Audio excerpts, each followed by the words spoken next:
Welcome to the Krusty Fox and a brand new season of Sex in the City. We're starting at the very beginning, which anybody who's seen The Sound of Music will tell you is a very good place to start. Unless, of course, you're sneaking off to meet a member of a fascist youth group in a gazebo, in which case the best place to start is therapy. If you aren't 16 going on 17, but you are new to the series, then check out the playlist using the link on screen now to catch up on all of last season's happenings. And stick around for this week's question at the end of the video too. This episode is entitled Take Me Out to the Ball Game, and we're at the point now where it's practically impossible to tell whether the writers are just being literal or attempting a really lazy innuendo. Since the first of her many breakups with Mr. Big, it's fair to say that Carrie isn't doing so hot. A solid month later, she's using her time productively by wandering the streets looking like she did her hair and makeup after staring at an eclipse. She's also inconveniently seeing her recent ex in the face of every smug, besuited business drone she passes like he's a far less ambitious Mr. Smith from The Matrix. It turns out that Carrie has been in hiding since their split. She's convinced that Manhattan and its 1999 population of 7.4 million is small enough that she'll walk face first into at least one of his giant eyebrows at some point. Miranda and Charlotte finally drop by to liberate her from her anti-Big bunker. Miranda is exasperated that 4 weeks hasn't been enough for Carrie to forget all about him, presumably because that's how long she waits before feeling sure that the police won't come around questioning the whereabouts of her recent exes. She uses one such ex as an example, barefaced lying about quickly getting over previously unmentioned love of her life, Eric. Charlotte offers a mathematical approach, claiming that getting over somebody takes half your total time with them. One of many fortune-telling equations she's probably got scratched into the masonry under her bedroom wallpaper like crap runes. When that doesn't fly, she chirpily suggests healing through depression, hatred and slander like she went to the Kardashian school of marriage counselling. We do learn, in the course of this conversation, that Carrie apparently dated Big for a year, which I think would only stand a chance of matching the first season's timeline if you ran headfirst into a wall before trying to piece it together. But, as ever, if the writers don't care, then why should we? They bundle into a taxi and swing by Samantha's apartment to pick her up. To Carrie's surprise, she's still dating James and his fun-sized fiddlestick. Carrie's shock mostly stems from James having lasted 2 months when Samantha's bedroom is, quote, usually busier than Balducci's on a Saturday. An early sign that post-breakup Carrie's levels of judgment are going to dwarf her already impressive achievements in Season 1. Miranda ends up taking them to a Yankees game, partially because she's a fan and partially because there's a new player on the team she's into. When Carrie catches a foul ball, she decides to get the new Yankee to sign it by abusing her press pass privileges. Exactly what the Yankee Stadium security thought a sex columnist needed to be behind the scenes of a baseball game for is anybody's guess.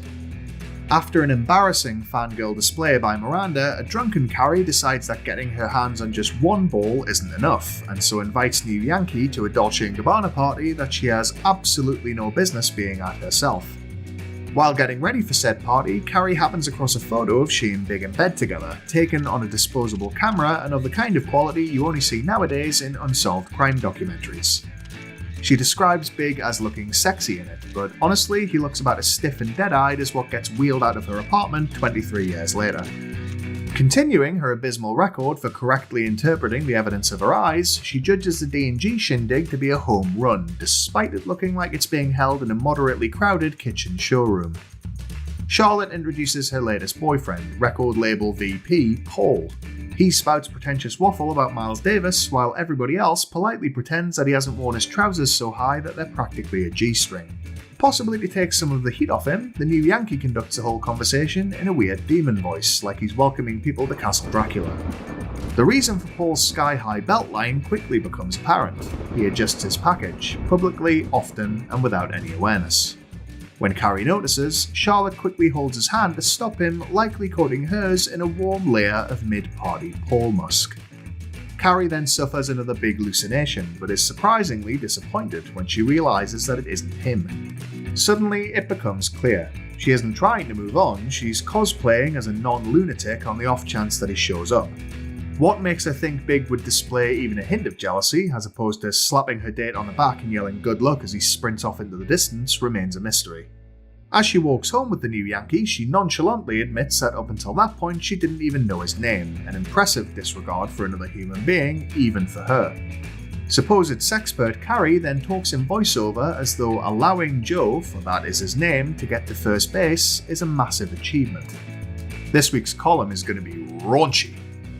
At brunch the next day, Miranda testily asks if they can talk about something other than men, a request that would play very differently if she was to make it during the events of And Just Like That. Charlotte breaks the resulting awkward silence with a plea for help with Paul's nut-scratching conundrum. She just can't imagine why a college-educated man would ever rummage around in his happy place in mixed company. Given the antics of the average college student, she should probably just be grateful he was doing it over his clothes. I'm beyond happy to tell you that Samantha is distracted from the core issue by Charlotte's admission that after 3 weeks of dating, she hasn't yet caught sight of her boyfriend's wrinkle purse. That's the straw that breaks the camel's back for Miranda, who storms out after giving the others a reality check about their menfolk fixation as though she didn't just spend an entire season bleating about the same thing like an overstimulated sheep. Despite admitting that Miranda has a point, Carrie does her usual and sidesteps any healthy reflection by falling back through her front door carrying so many shopping bags that it looks like she ram-raided Macy's. Samantha, who obviously heard that saying about the definition of insanity and thought it was worth a try, tackles the issue of James's shrimp crank crotch on. After deploying every single weapon in her considerable arsenal, including the introduction of a pocket pleaser that sounds like it could chip concrete, she concedes defeat to his weenus. Elsewhere, Charlotte tries to address Paul's wayward hands by buying him new supportive underwear and presenting them with a speech which makes it sound like she thinks his nads are dangling somewhere around his ankles. Oblivious to his own bollock fondling, he thinks being bought underwear is too much too fast and breaks things off, leaving her apartment with a customary handful of his own grundle. Miranda, dressed like she's about to drive an 18-wheeler cross-country, goes for a walk to calm her man-frazzled nerves. She dives behind cover when she spots ex-boyfriend Eric and the woman he dumped her for. It's apparently because she isn't as over the whole thing as she claimed, but also probably because she doesn't want him to see her in an outfit which at least implies that she's on her way to strangle a hitchhiker in a gas station bathroom. Carrie decides to lead on Yankee Joe a bit more, and goes with him to a grotty looking bar where she finally gets her wish and runs into Big for real. Despite her hot date and put together look, she might as well have dribbled down her front for all the good it does. She babbles almost incoherently at him before him placing his hand on her shoulder causes her to have something approaching a stroke. Ever reliable when it comes to papering over the cracks, she waits until Joe later kisses her to literally cry into his open mouth. Joe, the first but nowhere near the last perfectly nice guy to be drawn into Carrie's shambolic games, unknowingly receives an easy out when she abandons him on the street. She calls Miranda to a cafe, where they share stories of their disastrous ex-encounters, and Miranda admits that she'd forgotten how hard breakups can be. We're left to assume that Skipper either doesn't count in her mind, or never technically left because he's wrapped in a length of carpet underneath her floorboards. Carrie sums up by saying that the most important rule of breakups is that you'll never get through it without your friends. A bold assessment, considering that one of them told her she should suffer, one of them couldn't relate, and one of them told her to shut her pie hole. But on Carrie's plane of existence, that all translates to unwavering support, and so who are we to bring her down? So that's it for this episode. If you enjoyed this video, please leave a like to let me know, subscribe for more, and if you can, share these videos so that we can fill up all the vacant seats on Carrie's struggle bus.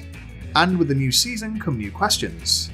This time I'm asking, was a month long enough for Carrie to get over Big, or was she entitled to keep whittering on about him for a while longer? Answers in the comments below, and the best get a shout out next time. Either way, thanks for watching, and as ever, if you can't be good, be crusty. Welcome to the Krusty Fox, and today we're exposing Season 2, Episode 2 of Sex and the City, entitled The Awful Truth. And stick around until the end of the video for last week's top comments and this week's question. Carrie gets us started in voiceover, giving the lowdown on her previously invisible friend Susan Sharon, who Carrie describes as a fashion brand rep first and the victim of a verbally abusive husband second. The husband in question, Richard, a bastard by any measure, loses his composure only over really serious issues like his CD collection. It apparently includes both Natalie Imbruglia and U2, which tells us that his browser history is full of slash fiction and that he likes to do the 5-finger shuffle in front of a mirror. After a night out together, which just so happens to be right before Carrie's birthday, Susan Sharon invites her up to her apartment to bestow a $900 gift. Carrie immediately asks if she can return it for the cash because she's the worst. Cue Richard, who enters with a breathlessness that suggests they interrupted his private mirror time. His resulting tirade reveals his predictable occupation: stockbroker. Seriously, the careers advisors in New York schools must be on commission from Wall Street. After making a quick exit, Carrie deploys one of her grimmer takes when she wonders if the couple's fighting was a form of foreplay. Not that it comes as any surprise that Carrie's brain instantly links abusive behaviour with sex. Susan Sharon calls to apologise and asks Carrie's advice about the situation. Forgetting that one appallingly researched weekly column and a recent breakup do not a therapist make, Carrie implies that she should get a divorce.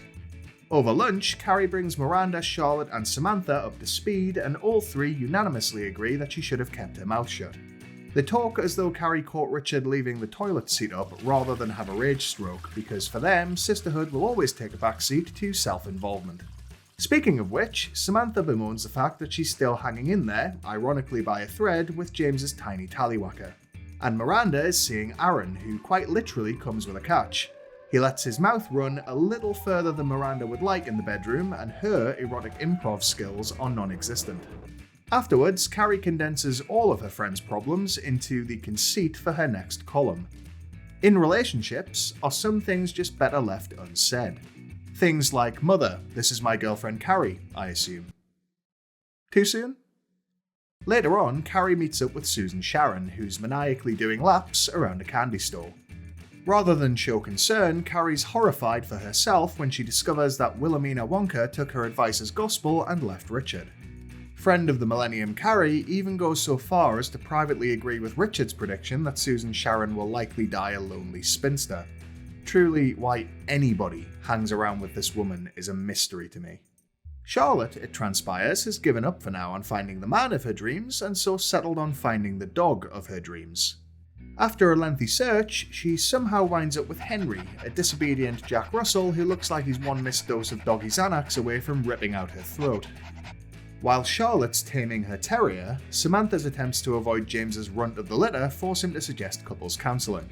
Carrie's voiceover notes that therapy is something Samantha fears like other people do the dentist, though at least a trip there would involve something getting drilled. Miranda's at least having a more eventful time in her bedroom. Taking on board some uncharacteristic pointers from Charlotte, she dives into yes and territory and discovers an unexpected talent for it that you know can only end badly. The next morning, a courier turns up with an unexpected flower delivery for Carrie. He must be an audience surrogate character because the look of disdain he gives her as he leaves is one for the ages.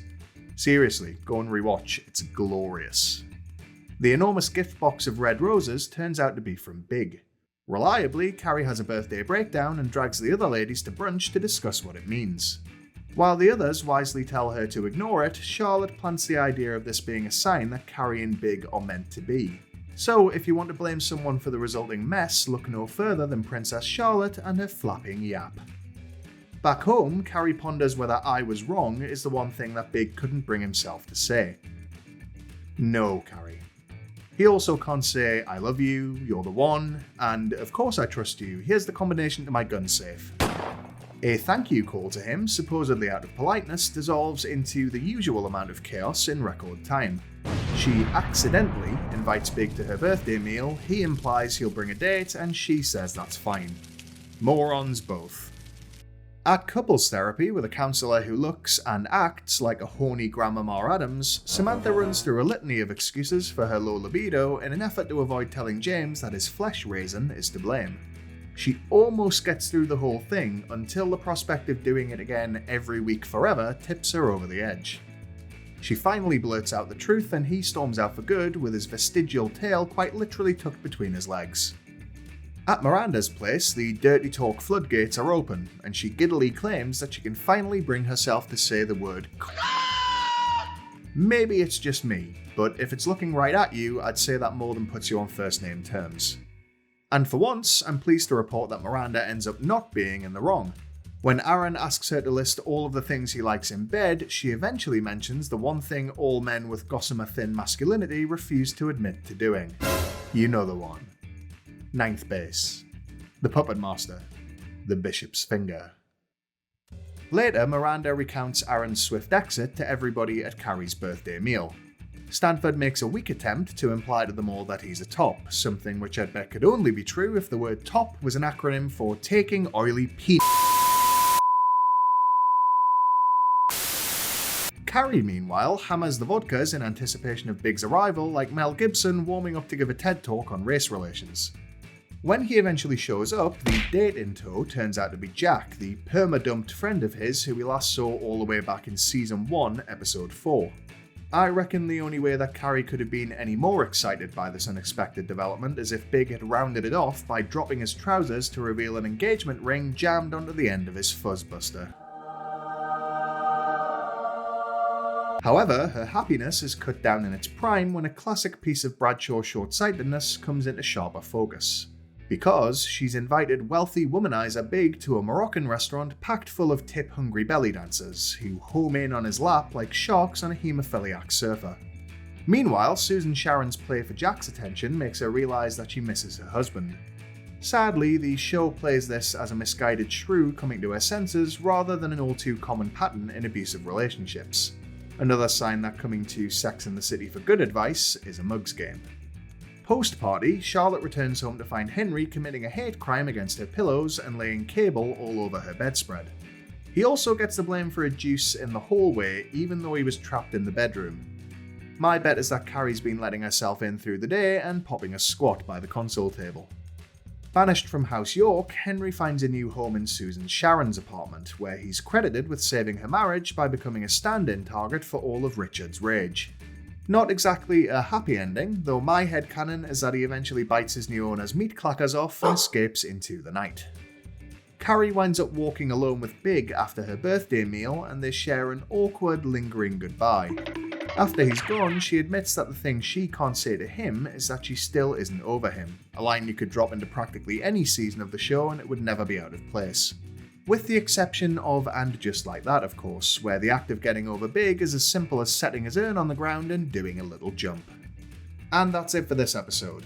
If you enjoyed this installment, please leave a like to let me know, subscribe for more every week, and if you can, share these videos with the same enthusiasm Carrie has for sharing crap advice. And while you're here, last week I asked you if a month was long enough for Carrie to get over Big. Commenter Ree, who is entitled to call me one hurtful name if I pronounced that wrong, suggested the timing was up for debate, but her friends should have started charging fees, therapy style. Probably not worth their while, since, as we'll discover in Season 4, she'd only guilt-trip Charlotte until she covers it. Now this week's question. Should Carrie have minded her own business about Susan Sharon's marriage, or was she right to pass comment? Answers in the comments below, and the best will make an appearance in next week's video.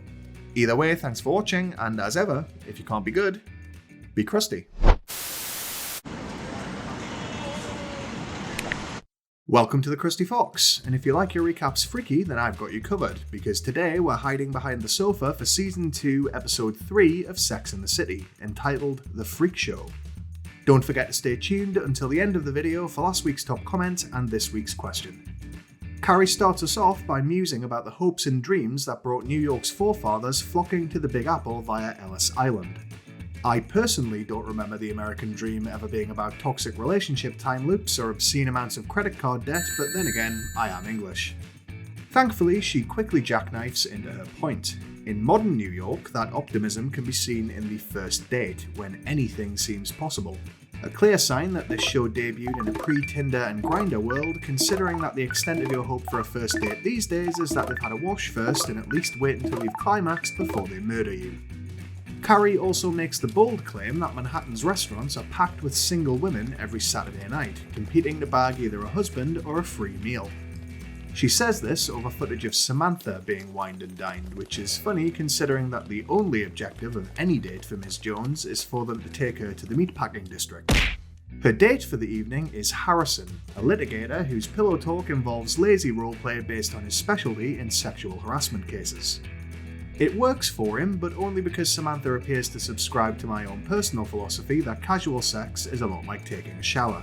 In the sense that once you've taken off your clothes and gotten wet, you might as well see it through.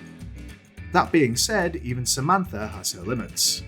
When Harrison mentions her age and she excuses herself for a quick check in the mirror, she returns to find him trussed up in his very own red room, handcuffs and all. It's not exactly 50 Shades of Grey, and this is very faint praise, but at least the writing is of a slightly higher standard. At a coffee table book launch she organised, appropriately titled My Wreckage, she tells Carrie and Miranda what went down. Miranda is, as expected, delighted to hear that there are men in the city who can be chained up and beaten without the need to bulk buy chloroform. Once more proving that the series isn't half as progressive as it thinks it is, she labels as freaks anybody who likes anything spicier than vanilla in the bedroom. Charlotte emerges with that familiar Disney princess spring in her step, having met Mitchell's sailor, whose name makes him sound like a Halloween drag king. Samantha summons them to the bathroom to gleefully divulge that he's well known around town as Mr. Put. Such is his skill at dining downtown. This puts a predictable dampener on Charlotte's intention to date Mitchell, in part due to her unwillingness to be seen with a man known by that particular name, and also, as implied by Carrie, because she isn't a massive fan of anyone having a box lunch. Despite that, she's swayed by Samantha's insistence that a man with this set of skills can't be all bad, and the intervention of a random toilet woman who claims to have passed out while he was dining at her branch of the Y. In an effort to prove to Miranda that all men aren't secretly maniacs, Carrie decides to go on a series of blind dates, which is a bit like going to a Rolling Stones concert and expecting not to see a receding hairline. Her date for the evening is PJ, an award-winning documentary maker who Carrie quickly establishes is only in it for the money and not some lofty art house sensibility. This leads her to call him soulless, as though her whole career isn't based on making bank off the sexual misadventures of everybody in her orbit. Strike one. Not to be deterred, she goes to the movies with a different, seemingly sweet and funny guy who looks like Neil Patrick Harris possessed by a Buffy demon. In keeping with this, he goes off like a defective landmine in the face of a fellow cinemagoer for the high crime of standing too close to them. Strike two. Her third victim is stockbroker Max, because as you all know by now, New York's job pool is about as shallow as a chihuahua's rectum. Max likes to get his cheap thrills by visiting second-hand bookstores, wedging their inventory into the cleft of his ass and making off like a kleptomaniac with a librarian fetish. Strike 3. To summarise, that's 5 men we've seen so far, 1 with a career plan, 2 with fetishes, and 2 with potential mental health conditions. None of them particularly fit the definition of freak, and yet they're enough for Carrie to side with Miranda after all and decide that all men should be kept behind glass. Elsewhere, Charlotte decides to give Mitch and his talented tongue a try. In a deeply upsetting montage, he proves to be a master craftsman when he gives her the bedtime brain sparkles every single night for a week. This is the same Charlotte who milked a whole telenovela out of an ex asking her for a mouth hug not that long ago, though she's understandably distracted from the irony of the situation by constantly blowing her lump. Carrie, meanwhile, goes to Central Park to reflect on her terrible dates, by which she means hang around Bethesda Fountain until a man talks to her. Eventually, nice, normal magazine editor Ben invites her out to dinner after a conversation short enough to mean he has absolutely no idea what he's just let himself in for. If you listen closely, you can hear the relationship-ruining gremlin that lives inside of Carrie's head begin working on a plan to bugger it all up. Samantha, clearly dwelling on Harrison's joke about her age as she stares at her reflection in a store window, bumps into allegedly glowing acquaintance Monica. Monica's admission that she paid a surgeon to inject the fat from her ass into her face does at least go some way towards explaining the puckered cat's balloon knot she has in place of a mouth. Over drinks at Carrie's place, Samantha reveals that, following a consult with the city's top plastic surgeon, her own rump steak has been extracted and stored in a Brooklyn lab, in readiness for being used to drywall her face. The conversation quickly turns to Charlotte's misguided belief that she's falling for Mr. Put, despite having spent barely any time with him socially, like his tongue as a contestant on Married at First Sight. Carrie's head gremlin finally settles on a master plan, and like she did to Skipper before him, decides to ruin the life of Ben's friend Luke by setting him up on a double date with Miranda. Perhaps sensing danger the same way that dogs feel an earthquake coming, Luke attempts a preemptive strike by scoffing at Miranda's upcoming family visit to Connecticut and admitting that he hasn't left Manhattan in a decade. Offended, Miranda lies that she has to go home to feed her cat, something I'm hoping isn't a euphemism. Before she leaves, she warns Carrie that Luke is a freak, and that it doesn't say anything good about Ben since you can tell a lot about someone from the company they keep. The scorching hot irony is apparently lost on her. Her friend's warnings weighing on her mind, Charlotte takes Mitch out to dinner in an effort to get him to stare at her face for a while instead of her mimsy. When Mitch's understandable boredom with her monologue about summer camp leads him to getting to third base with a fig right there at the table, she realises that the time has come for her to release him back into the dating pool so he can find a new oyster to shuck. After successfully transplanting a butt full of Big Macs into her cheeks, Samantha makes the grave mistake of asking her cosmetic surgeon what else he might be able to do. With the aid of a red Sharpie, he marks out the site of his future crimes, leaves her looking like a half-finished Picasso, and so ends her interest in surgery. Carrie ends up at Perfect Ben's place, and after admitting that the extent of his freakishness is a Tweety Bird tattoo from a drunken dare, they spend the night together. When he leaves her in his apartment to go to a soccer game the next morning, this week's obsession finally overtakes Carrie. She chain smokes her way through a packet of cigarettes as she tears through his belongings in search of evidence that he's just as big a freak as she thinks all men are. At the apex of this balls-to-the-wall mania, she stumbles across a locked box in his closet and decides that this must be where he's storing the really weird stuff. Ben strolls back through his front door to find that Carrie's gone full gremlin, perched on top of the bed and going at the lockbox with a letter opener like Gollum on crack.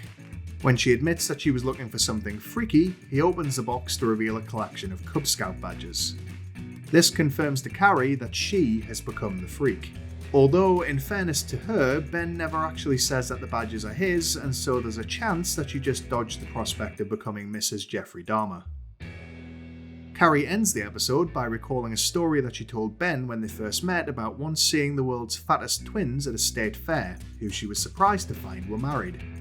To which I say, take your body shaming and fat phobia, Carrie, and f*** yourself with them. So that's it for this installment. If you enjoyed this episode, please leave a like to let me know, subscribe for more every week, and if you can, share these videos so that we can all watch Carrie's continuing freak show together. And last week, I asked you whether Carrie was right to give her opinion on Susan Sharon's marital strife. Commenter Nina said no, as they don't like to comment on or judge other people's relationships. Me neither, Nina. Me neither. As for this week's question, did any of the behaviour the ladies witnessed come off as freaky to you, or were they overreacting? Answers in the comments below please, and the best will appear in the next video. Either way, thanks for watching, and as ever, if you can't be good, be crusty. Welcome to the Krusty Fox, and a new episode of Sex and the Shitty. This is the one with early career cameos from not one but two well-known actors, and Carrie achieving a legendarily bad look only finally surpassed when someone dug her up for the sequel series. Don't forget to stay tuned until the end of the video for last week's top comment and this week's question. As Carrie starts us off with a self-indulgent voiceover, we might as well examine this episode's title. It's called They Shoot Single People, Don't They? A pun on the name of a 1969 movie called They Shoot Horses, Don't They?, which was presumably changed so as not to offend Sarah Jessica Parker. Both titles refer to an injured or suffering animal being put out of its misery, which makes what Carrie's actually saying in her voiceover all the more hilarious. She crows about how she and her besties are out clubbing, celebrating their simultaneous singledom. She claims this is rare, which is difficult to believe when the four of them put off or dispose of men with such breakneck speed that it's a wonder this celebration hasn't synced up along with their cycles. Samantha's dancing attracts the attention of the club's owner, William. Presumably he found it better by comparison than Miranda's awkward jigging, which makes her look like she's trying to conceal a prolapse. Carrie announces that she has to go home early, not to avoid tripping over Miranda's gizzard, but because she has a photo shoot in the morning. Stanford's new boyfriend, Nevin, has somehow managed to weasel her into the running order for New York Magazine's Single and Fabulous spread. That's right, it's that episode. Buckle up. Samantha, ever our flotation device in a torrent of egotistical ignorance, is the only one of them to justifiably laugh at Stanford having bagged yet another man with a stupid twee name. Apologies to the 5 Nevins still left in existence, but we're at the point now where I wouldn't be shocked if the writers named his next partner Amel. Unfortunately, one more drink turns into Carrie wandering home at dawn. Late for the photo shoot, she dashes down there propelled only by coffee, cigarettes, and I would imagine, based on that combo, enough farts to turn the studio into the towering inferno if she passes by an open flame. Carrie naively allows the photographer to snap away without any makeup or wardrobe intervention. Despite the non-existent attention to detail and the entire crew treating her like an extramarital pregnancy at a divinity college, she somehow fails to sense danger. Later, during a very 90s power walking session with Carrie and Charlotte, Miranda bumps into old flame Josh, who she reveals she faked it with. Charlotte comes out strongly in favour of fabricating the odd genital sneeze, casually and bleakly suggesting that it's at least better than sleeping alone. Grim, Charlotte. Grim. On the way home, Carrie stops for more cigarettes, telling the vendor to give her the usual like she's the Anna Delvey of street kiosks. She looks up and there's New York magazine, with her unpainted, hungover mug adorning the cover, looking like she was at her second callback to play Gollum's wife. Carrie's horrified that this crime against decency is hanging next to Martha Stewart living, although I dare say by 2004 she'll feel a lot better about that comparison. The article's new title, Single and Fabulous, speaks to a level of pettiness most of us will only ever aspire to. As far as we see, Carrie delaying the photography team by a single hour inspired them to change the whole thing in an effort to ruin her image, dating prospects, and life. If nothing else, you've got to respect their commitment. At brunch with the ladies, Carrie decides that the best way to dodge her newfound fame is to yell about it in public while wearing a stupid bucket hat. Her mood immediately and visibly improves when she realises that the article's jabs about sad, forever unmarried women have caused her friends to suffer their own existential crises. Miranda reacts by allowing Josh to continue disappointing her foof, though her patience quickly wears thin. She goes for his jugular by revealing that she, and by extension every other woman he's been with, have faked their O's. To her surprise, Josh is game for her to school him on how to properly rock her world. Samantha dates William, despite him having a face like a yassified Gilbert Gottfried, RIP, and referring to them as a we right away. She's temporarily distracted by his offer of a summer in the Hamptons, but bizarrely implies that Carrie can gatecrash it, which feels like ruining a perfectly nice picnic by inviting a hive full of killer bees. And Charlotte curb stomps feminism by bedding Tom, the out-of-work actor she apparently invites over to do male things in her apartment. These male things include such complex tasks as plugging a single cable into a VCR, so I really can't tell if Charlotte's just doing a bit or is genuinely as useless as a crocheted condom. Carrie quickly weaponizes these developments for her column, pondering whether women are faking their way through crap relationships rather than go it alone. To distract herself from quitting smoking, as though that's her primary issue, Carrie decides to sit in on one of Charlotte's janitorial visits. Charlotte admits that she convinced Tom to abandon his plan to leave NYC, mostly so that she doesn't have to learn how to rewire a plug. Should make for some interesting wedding vows. On her way home, Carrie stops at the newsstand again because her resolve to quit smoking lasted about as long as a bottle of antibiotics in a brothel. The owner shoots her a sympathetic look when he realises that the twitchy blonde before him is the same one on the cover of New York, looking like the halfway point in a Faces of Meth collage. Being pitied by, quote, the man who sells me my Marlboro Lights is Carrie's line in the sand, because apparently service industry workers' opinions rank somewhere lower on her priority list than improving her credit score. She declares that nobody is going to decide her identity for her, and so glams up for a night on the town, a perfectly appropriate decision which is therefore destined to descend into chaos. She attends a party with Stanford, who she bluntly orders to break up with Nevin due to his involvement in the cover story. Stanford claims he can't because they're buying a timeshare in Sagaponack, a place I had to look up because it sounded to me like somewhere a chemical plant would discreetly pipe its toxic runoff. At a romantic restaurant, Samantha slowly realises that William has stood her up, and referring to them as a we was just to get her into bed. A compassionate and impressively confident busboy kisses and then offers to go home with her so that she won't be alone, but Samantha turns him down. Carrie's voiceover notes that this is because Samantha realises that it's sometimes better to be alone, but also feels the need to point out that the busboy is Pakistani, so I'll let you draw your own conclusions about the big racist elephant in the room. Back at the party, Carrie's off her nut on cranberry vodka and treating the men there with the same disdain that Ellen DeGeneres affords uncooperative celebrity guests. But when Bradley Cooper's Jake walks over to offer her a light, she reveals that her standards have reduced to single straight smoker. That's it, girl. You shoot for that moon.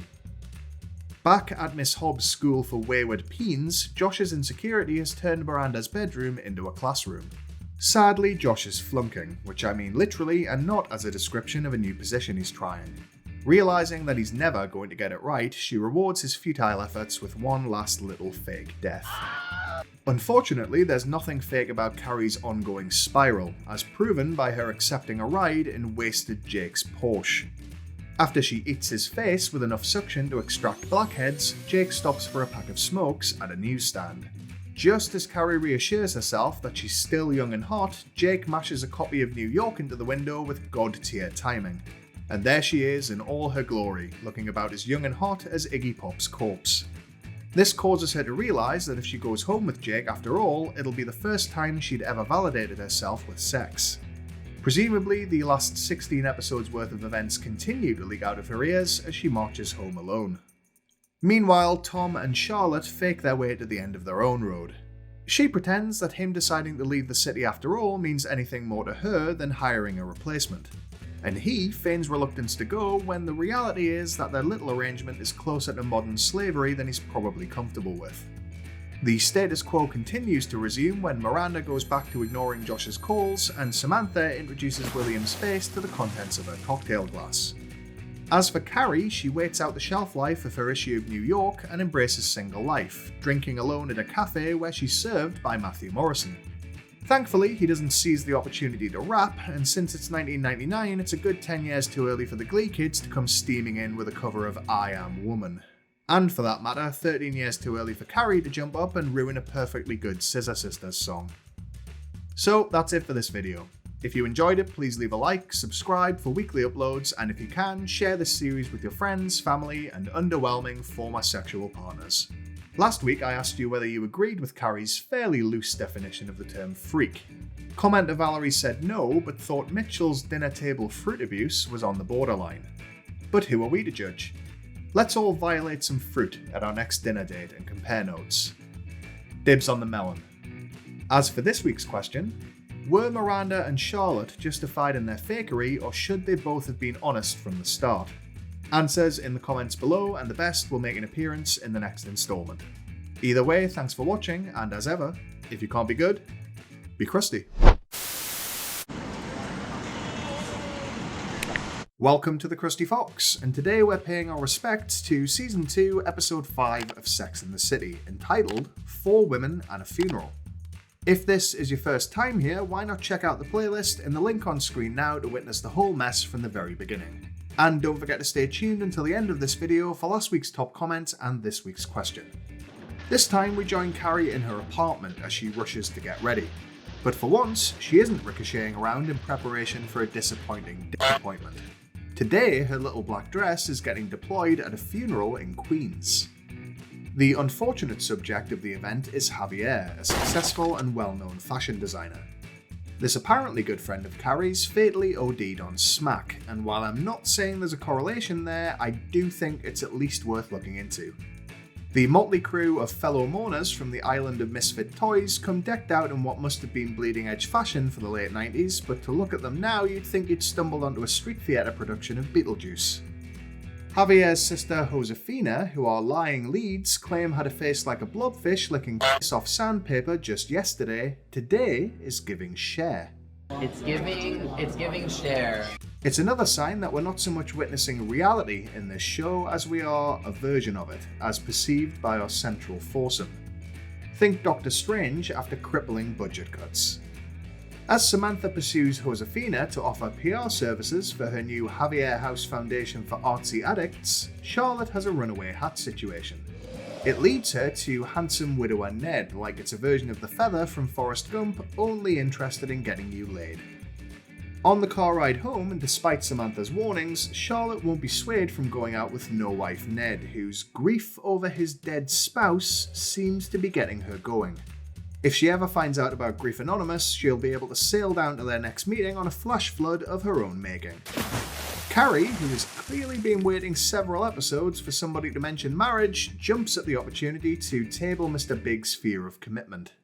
When Charlotte correctly points out that Carrie was the one who dumped him, the only thing stopping her from getting a heel wedged into her eye socket is that Samantha happens to be in the way. On the Upper West Side, Miranda views a spacious new apartment. The real estate agent asks probing questions which probably speak to her concern over how many murders she'll have to disclose when the property next goes on the market. Wandering around with eyes like a cat on crack as she marvels at how much space must be available under the floorboards, Miranda agrees to buy the place. Carrie, meanwhile, proves that even dying won't put you beyond her reach if she can find a way to use you.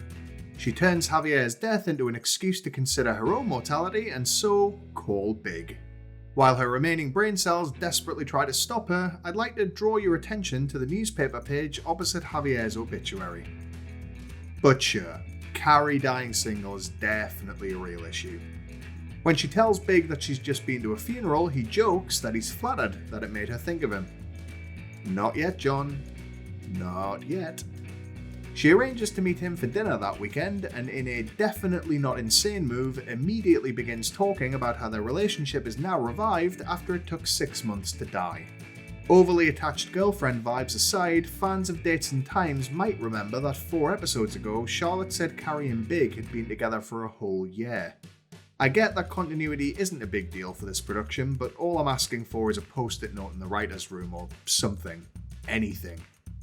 Samantha busies herself with securing funds for Javier House from investment banker Richard.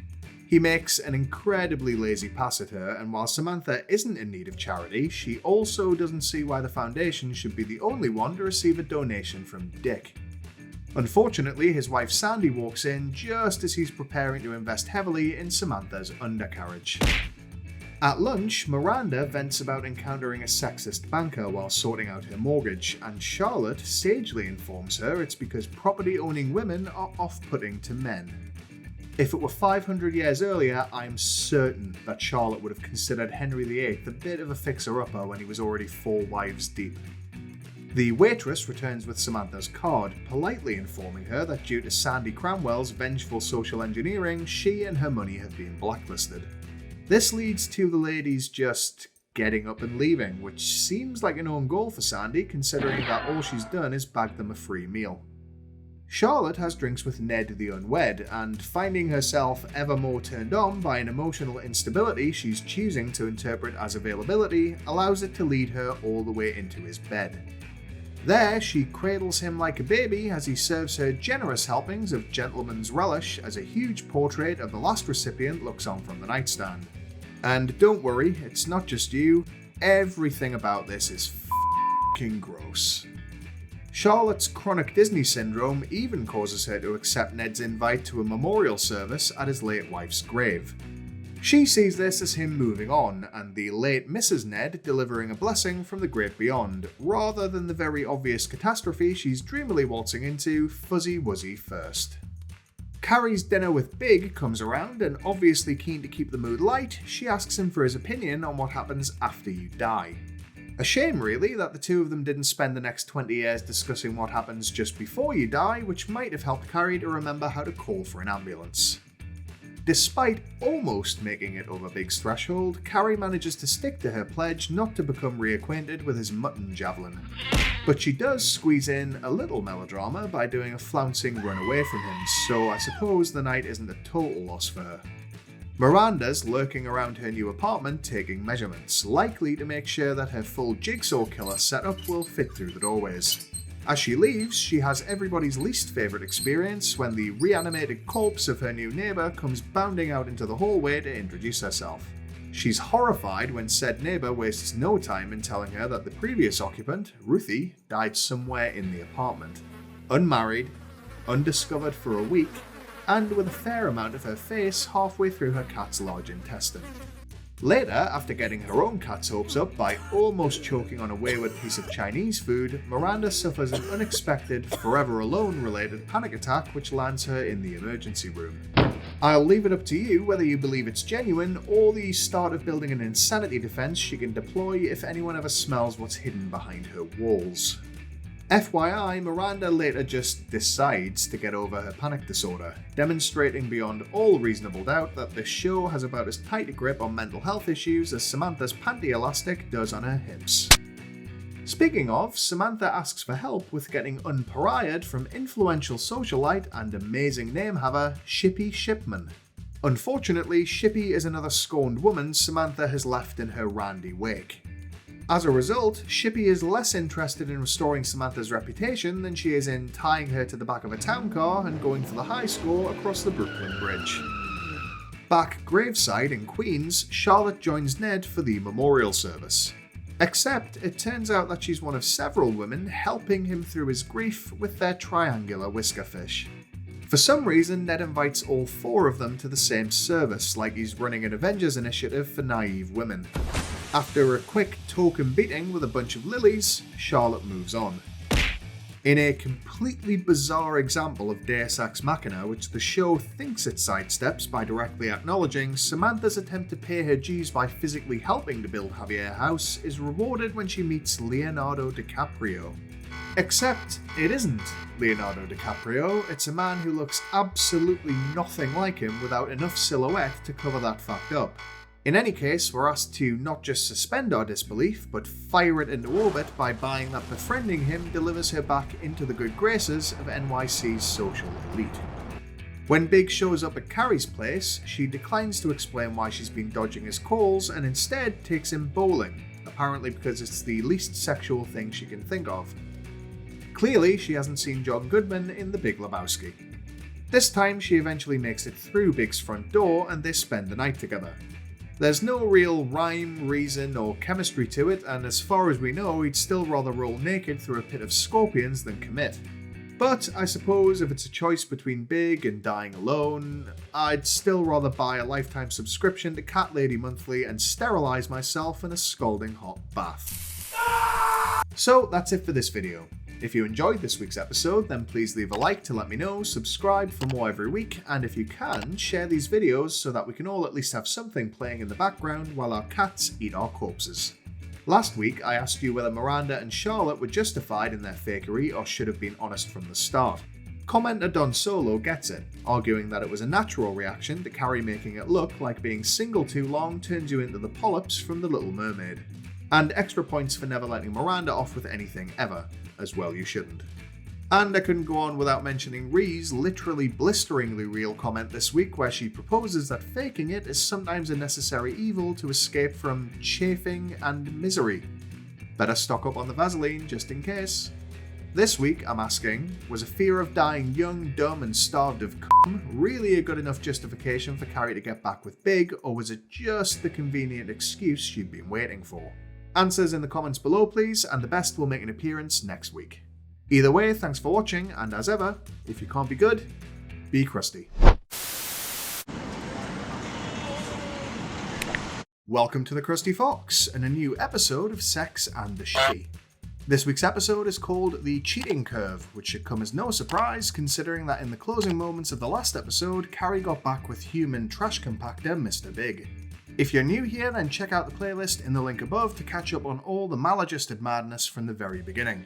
And don't forget to stay tuned until the end of the video for last week's top comment and this week's question. The episode begins with a bunch of women cramming inside of Charlotte's big opening. Her gallery, you see, is launching gay artist Yael's new collection.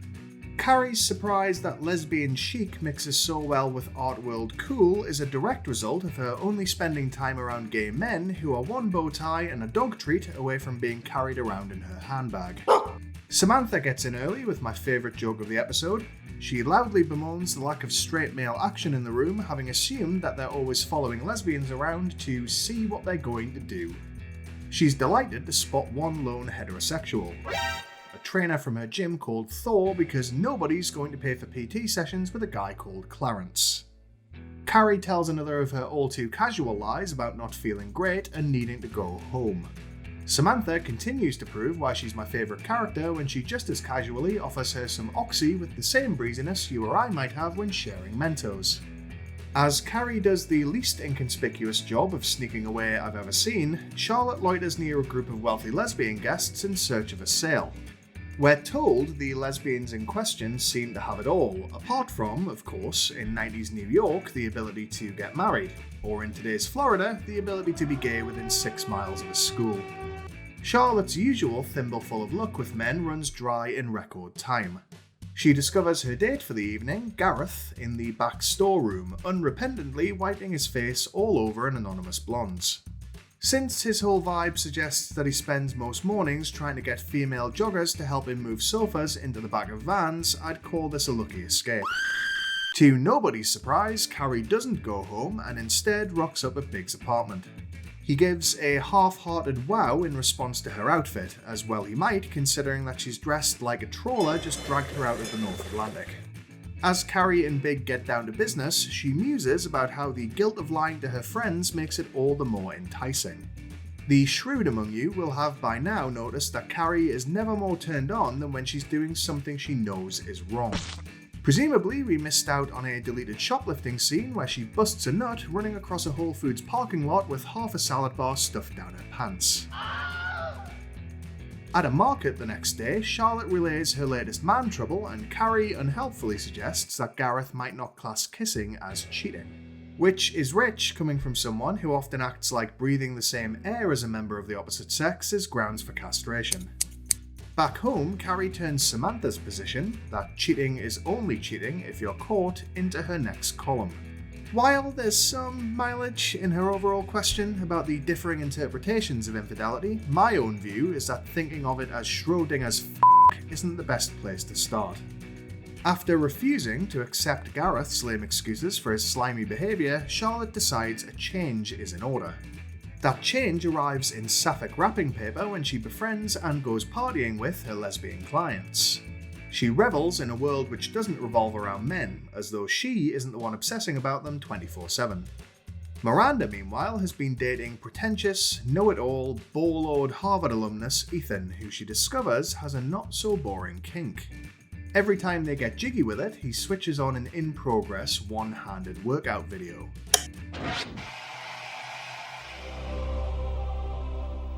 He apparently keeps them queued up and ready to go on every TV he owns, like a horny version of the architect from The Matrix. It's all positioned to suggest to us that he's therefore kind of, I guess, cheating on Miranda with the tapes. While initially game, she begins to take offense that his attention is only ever partially on her. That being said, it is possible that he thought direct eye contact might provoke her murderous rage like a pet chimpanzee that just hit puberty. At Big's place, Carrie proudly declares that she's cooked the only recipe she could ever master: fondue, which is like announcing that you've cured herpes when what you mean is that you've shot every sufferer dead. In uncomfortable scenes, she waves a skewer in his face while giggling like a lunatic and demanding culinary compliments, while he sits there with the wide-eyed terror of a spooked horse. The next morning, Carrie's walk of shame is turned into a promenade of perjury when she bumps into Miranda.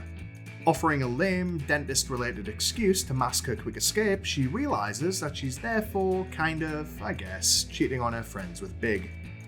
Over pre-movie drinks at Carrie's place, Samantha explains that after taking Thor back to her apartment to have a look at his hammer, he revealed a kink of his own.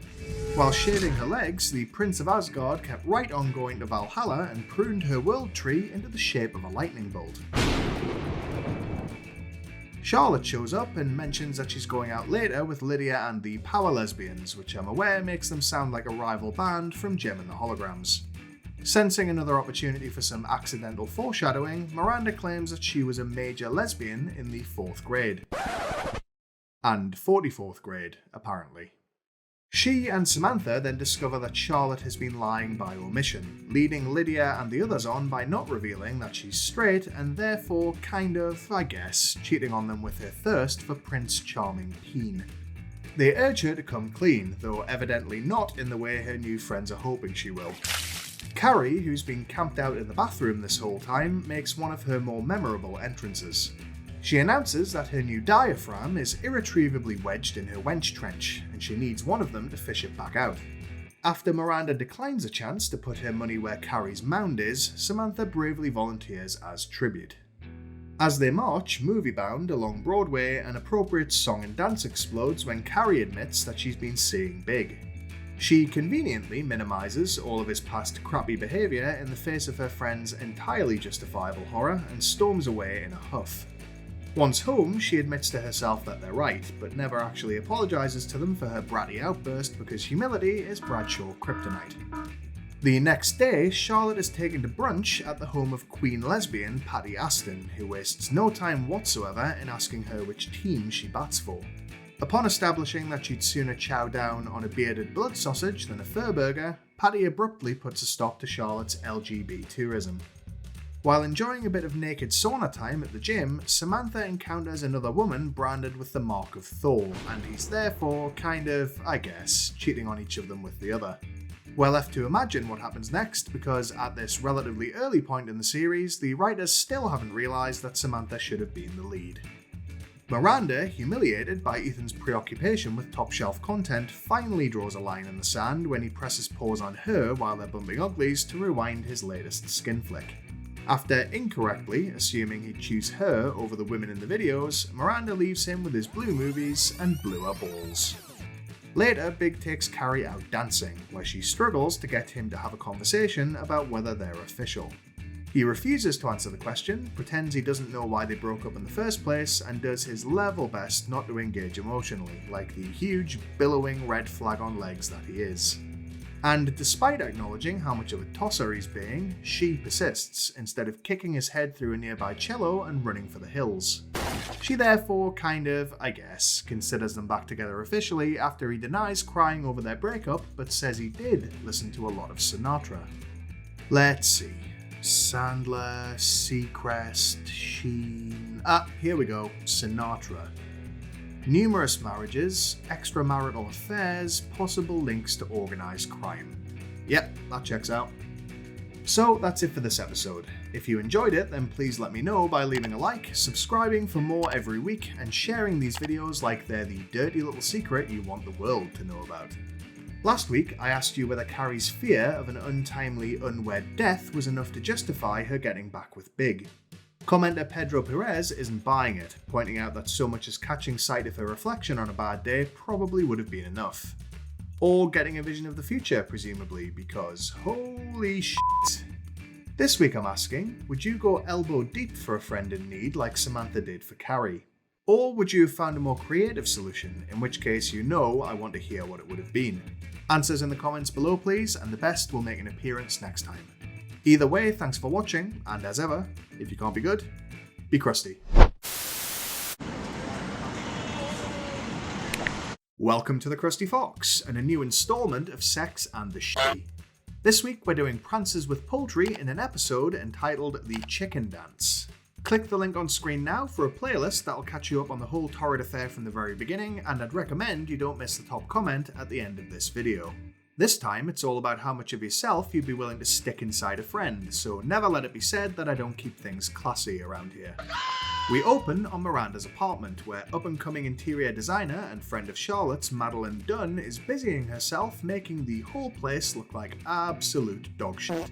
Madeline, or Arlene from True Blood if you're nasty, has been enlisted to spruce up Miranda's new digs prior to the arrival of old friend Jeremy, a London-based writer.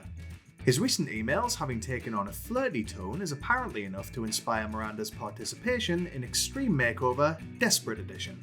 Meanwhile, Carrie's visits to Big's apartment are now so frequent that she finds herself in need of a toothbrush. A bleak and highly telling scene plays out where he gives her a pink replacement head for his electric one, and she calls it the single most encouraging moment so far in their relationship. Now, I'm not a love guru, but if his and hers toothbrushes are the best you can cling to at any stage in a relationship, then my advice would be to cut your losses and slide down the nearest fire escape like there's a 5-alarm nipping at your ass. When Jeremy finally arrives, we're told he's even more adorable than Miranda recalls. Which is fine, I suppose, if you're into men who look like they're at the style intersection of an adult Harry Potter and a member of the Gestapo. When Jeremy, or as he should be credited, Basil Exposition, announces out of nowhere that he's ready for marriage, Miranda pulls this face. No joke, I just wanted you to say it. Her thirsty glee only survives contact with reality for another 10 seconds, however, when Madeline intrudes to deliver an end table, and you can practically hear the blood rush away from Jeremy's head. Miranda very quickly becomes their reluctant third wheel, though considering the absolutely dire English accent Jeremy attempts at one point, I'd say it's for the best. Not quite so easily deterred, a week later Miranda throws Jeremy a farewell party. These are the times when you can tell a lot about who Miranda was growing up. In other words, the girl sat in her parents' basement on prom night, swaddled in 10 miles of tulle just in case the guy who rejected her decided to ditch his real date. Jeremy, dressed like he stumbled into a sofa factory and was accidentally upholstered, proposes a toast to Miranda's hospitality and then abruptly announces that he and Madeline are engaged. Miranda's reaction is this face, which you should remember if you ever think I lean too hard into the whole she's secretly a serial killer thing. I'd also like you to remember Judas York, who ditches Miranda at the bar to go hug the newly betrothed couple like she's hoping that rubbing up against them might give her a marriage-related contact high. Once home, Carrie places another 4 AM call to Big and asks his opinion. He doesn't see Geraldine lasting because he believes that first impressions are only ever physical in nature. In combination with Charlotte's usual doe-eyed optimism and Miranda's fear of being overlooked for the rest of recorded time, Carrie comes up with the basis for this week's column. In a cynical world, do people really still believe in love at first sight? Deciding to start out at the extremes and work backwards, Carrie meets up with Madeline as she struts around a wedding venue with a planner being completely fucking insufferable. As per, Carrie's nosiness lands her in trouble when Madeline, allegedly a huge fan of hers, requests that she harness her penwomanship to write a poem about love for the upcoming reception. Which is, of course, hilarious for 2 reasons. Firstly, anybody scanning Carrie's column and getting poet needs their reading comprehension checked with a fair amount of urgency. And secondly, despite claiming to be all about it, Carrie has about as much aptitude with love as Amber Heard does with normal human mannerisms. My dog stepped on a bee. Over grim-looking salads, Carrie moans about her wedding duties to the other ladies. Miranda similarly complains that she's been given responsibility for the guest book, which everybody knows is the safety scissors of wedding duties. Samantha, however, has a more pressing issue to raise.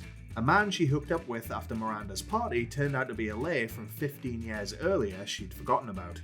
This deja screw leads Carrie to take another of her swipes at Samantha for her body count, which happens so often that if I were Miss Jones, the most I'd send to Big's funeral would be a note congratulating him on a successful escape. It's also another occasion where Samantha gets a C-plot at best without much of a bearing on proceedings, when it's a damn sight more interesting than what the rest of them have going on. I'll take the adventures of Samantha in Bone Town over Charlotte's Guide to Disney Adulting any day of the week. When the day of the wedding rolls around, Big stops by Carrie's apartment to pick her up, dressed in both a tuxedo and, as expected, a textile factory's worth of red flags. He refuses to sign a gift card for the happy couple and gets twitchy about his name being on the invitation, like he's been implicated in a crime and just got word that a Reddit community is forming a lynch mob. At the venue, Charlotte is introduced to Martin, the usher who'll be escorting her down the aisle, though her wide-eyed reaction gives away that she's already planning to invite him up hers. The newlyweds eventually make their entrance, and Madeline somehow manages the impressive feat of having the least interesting dress in the room. Seriously, look at this shit. It's like she fashioned it out of the leftover marzipan from the wedding cake with all the smooth-brained imagination of a koala. Madeline introduces Carrie to the stage, describing her as one of my favourite writers. I'm assuming that list is rounded out by Beatrix Potter, Dr. Seuss, and whoever's responsible for the inspirational quotes on rhinestoned water bottles. An unenthused Bradshaw trudges her way to the mic, tugging her folded-up poem out from under her left fun bag as if signalling to the room that they should urgently lower their expectations. It's full of twee platitudes that mean literally nothing, like her research involved raiding the Live Laugh Love shelf at a homeware store. But luckily, we're saved from our boredom by Carrie's trademark ability to make any situation, including someone else's wedding, all about her. As she reads from her underboob sonnet, Big steps out to take a call. Suddenly, his reluctance to sign his name next to hers on something as simple as a gift card is put into stark relief against the romantic leap of faith they're celebrating. This moves her to tears, but in fairness, at least it's not the worst experience she'll ever have at a wedding. Hypocrite York heads off with Martin to decorate the bridal suite, and while there, commits the kind of fourth base faux pas that she'd do hard time for if someone else did the same at either of her weddings. Nice cock. Her belief in love at first sight soon takes a beating, however, when Martin's lecherous father takes her for a spin around the dance floor, which ends in lust at first grope. When Martin angrily refuses to believe it happened, all she's left with is 4 hours of wasted effort and a handprint on her hiney. Carrie finally catches up with Big and has it out with him. She admits that his hardcore resistance to in any way act like he's one half of a couple is a problem, causing their usual, thankfully not quite endless dynamic to kick in right on cue. She suddenly remembers that his emotional development stopped somewhere around the second trimester, and he weaves in and out of opportunities to be accountable for his behaviour like a dog at Crufts with only slightly more control over his drive to hump everything. And, as expected, Carrie chooses to ignore all of it. Because for some reason, the thought of not being with Big is somehow worse than actually having to suffer through a relationship with him. Which, in terms of unpleasantness, ranks somewhere between stubbing your toe and a labial paper cut. One of the last scenes of the episode shows our 4 leading ladies standing in the banqueting hall as the bride throws the bouquet. It lands at their feet, and all of them simultaneously choose to ignore it like it's a sensible life choice. Of course, the only one of them this tracks for is Samantha, who is consistent from her first appearance to her last in having about as much use for marriage as she does chastity belts. The other 3, conversely, stand firm in this resolute rejection of wedded bliss for about as long as Carrie can hold a bottle of her own piss upright. So, that's it for this episode, and now it's time for last week's top comment. I asked whether you'd wear your friend like a ventriloquist's dummy if they needed your help with an intimate issue like Samantha did for Carrie. And you know what? All of your comments were great, but the common theme seemed to be that while you do it for a friend, you wouldn't for Carrie specifically, which is beyond understandable. And a special shout out to Fiery Euro Chick who came through with some actual advice, which is probably good for those of any gender if you get carried away with something that doesn't have a flared base. Don't pretend you don't know what I'm talking about. As for this week's question, do you agree with the assessment of most of this episode's characters that Madeline and Jeremy's whirlwind romance is doomed, or could they be in with a shot? Answers in the comments below please, and the best will make an appearance next time. If you enjoyed this episode, then please leave a like to let me know, and subscribe for more every week. And since we're on the road to 1,000 subscribers, please do share the channel with anyone you think will get a kick out of it. Either way, thanks for watching, and as ever, if you can't be good, be crusty. Welcome to the Krusty Fox, and a new installment of Sex and the City. Today we're treating ourselves to a stiff one, with Season 2, Episode 8 of Sex and the City, entitled The Man, the Myth, the Viagra. Click the link on screen now to watch every episode from the very beginning, stay until the bitter end for last week's top comment and this week's question, and subscribe if you like what you see. Carrie and Big start off this week in an Italian restaurant, where the owner does a good job of pretending he doesn't want to smash Big's teeth in when he does an awful impression of his accent. As they're seated, Big refers to Carrie as his girlfriend for the first time. In a normal relationship, taking so long to reach this relatively tiny milestone would result in some breadstick-based battery, but this, after all, is Carrie.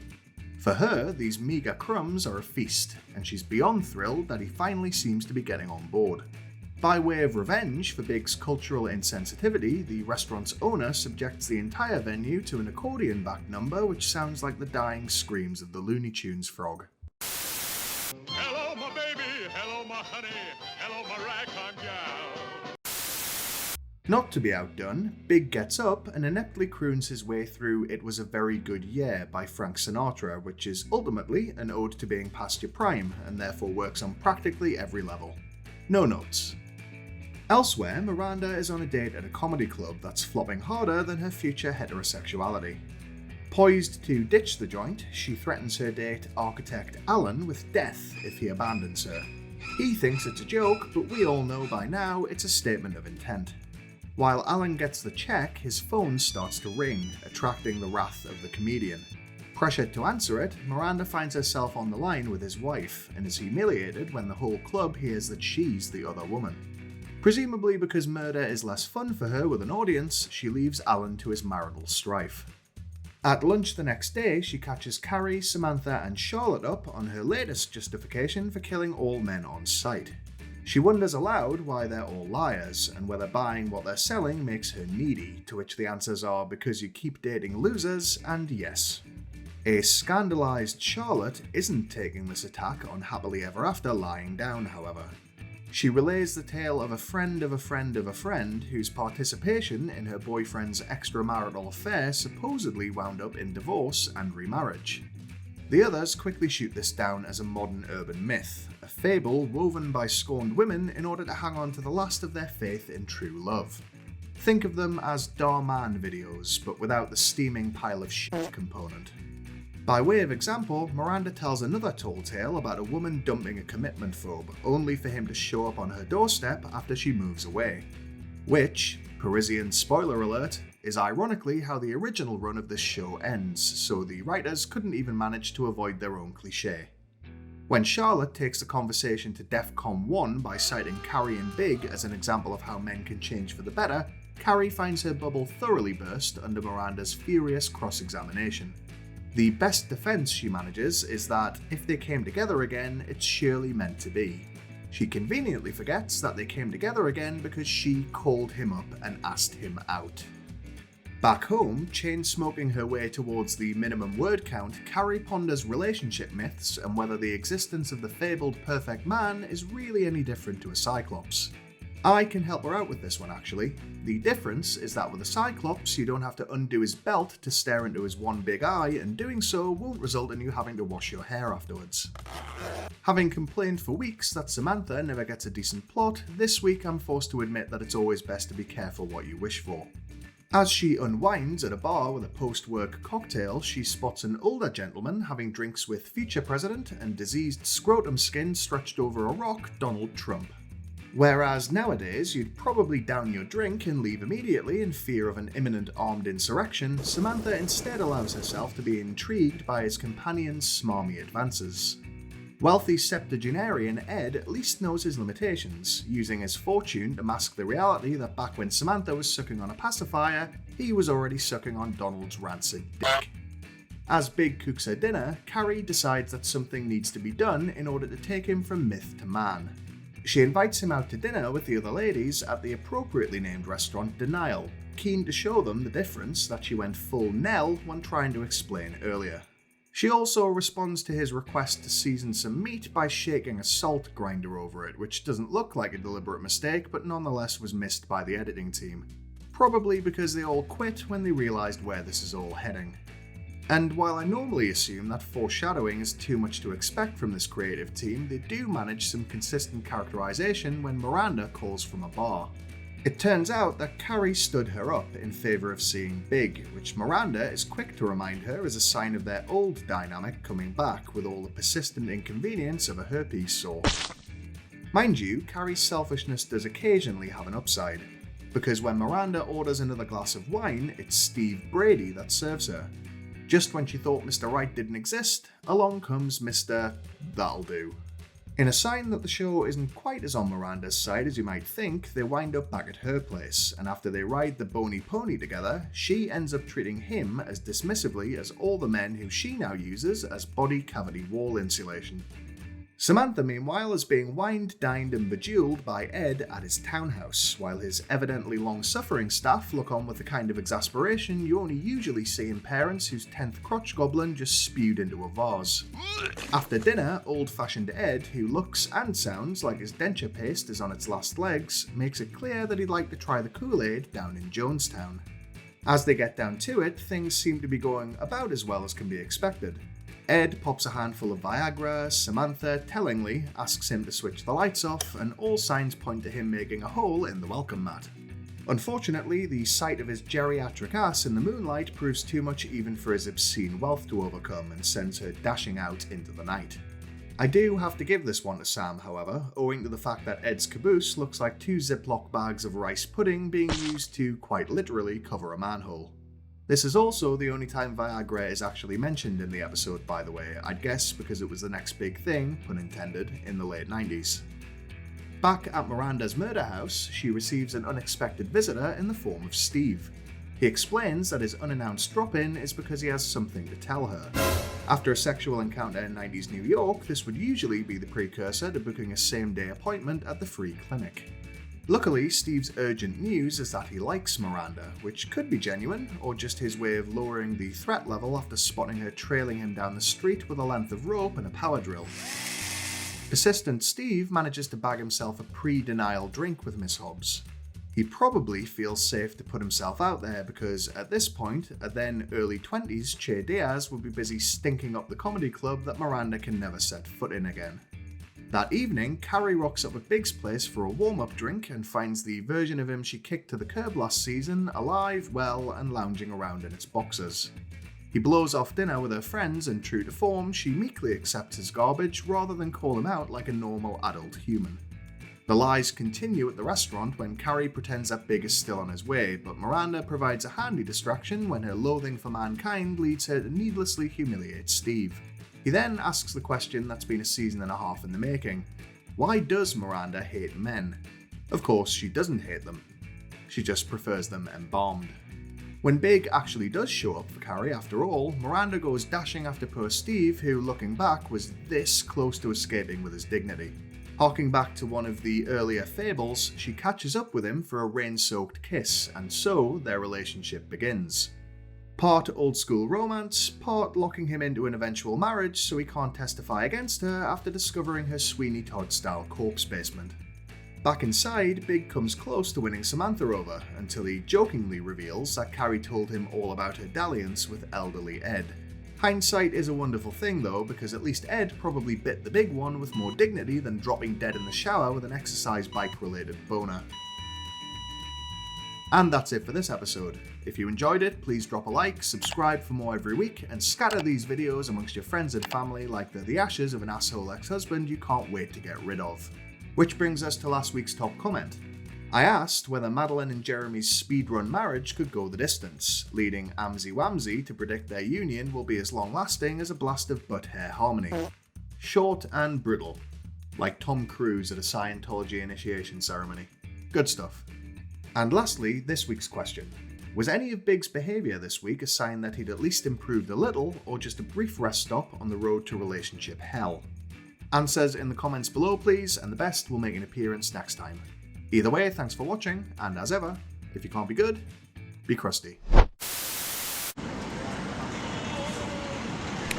Welcome to the Krusty Fox, and today we're wincing at the engorged mess that is Season 2, Episode 9 of Sex and the City, entitled Old Dogs, New Dicks. This episode deals with this relationship problem, this downstairs situation, and this awkward ex encounter. Click the link on screen now to catch up on all the chaos from the very beginning, subscribe for more every week, and stick around until the very end for last week's top comment and this week's question. Carrie begins by proposing that they, and I'm presuming they are the voices in her head, say that women in New York are the most beautiful in the world. She believes that this must be the reason why the menfolk of NYC can't keep their perverted eyes off them. While enjoying a pretzel in the park with Samantha, Carrie divulges the reason that this is playing on her mind. Apparently, Mr. Big can't stop eye-fucking other women when they're out and about together. Carrie needn't worry, of course, because she's in a very small circle of people who wouldn't run screaming into traffic if they caught Big giving them the eye. When Samantha advises her that changing a man is impossible, Carrie suggests that there's always room to manipulate and cajole, which is about as good a summary of her personality as you're ever likely to hear. In the early hours at the Hobbes House of Horrors, Miranda's startled awake by new boyfriend Steve's arrival.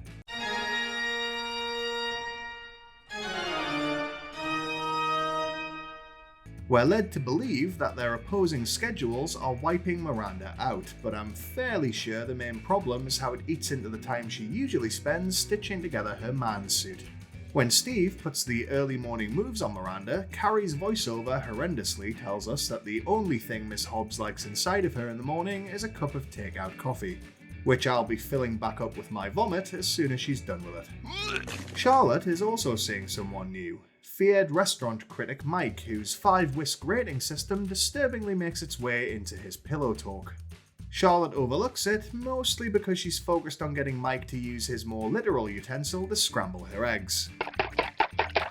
We sail headlong into problematic territory, however, when Charlotte's hands take a wander down south and she discovers that Mike's fudge bar is still in its wrapper, if you follow.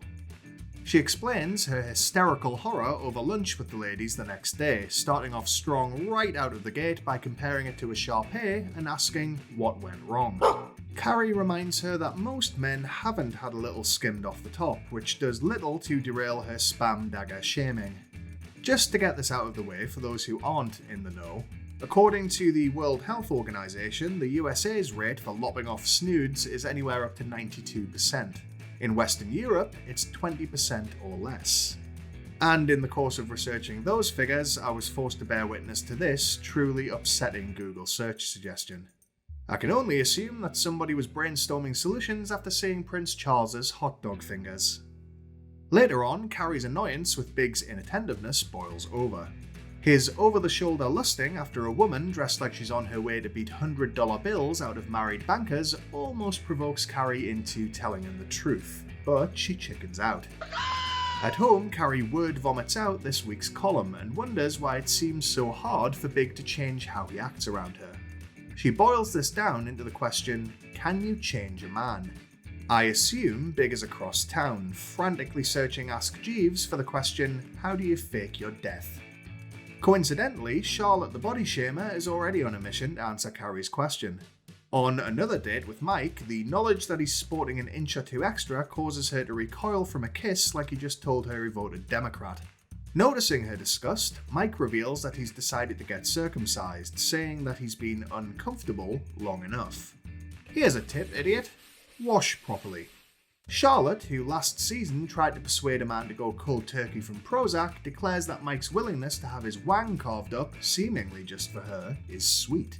I'm assuming she'll need the leftovers to use in some waspy summoning circle to reanimate whichever Kennedy is the best marriage prospect. The following Saturday, the ladies attend drag bingo at their favourite bar, and Miranda shares her exasperation with Steve's predilection for pre-noon nookie. Charlotte, who clearly thinks she's some relationship shaman now, prescribes that they schedule time to stick Spurt Reynolds in the slot box. Just then, Miranda's old flame Brad sachets by, now a drag queen styled after her and calling himself by her name.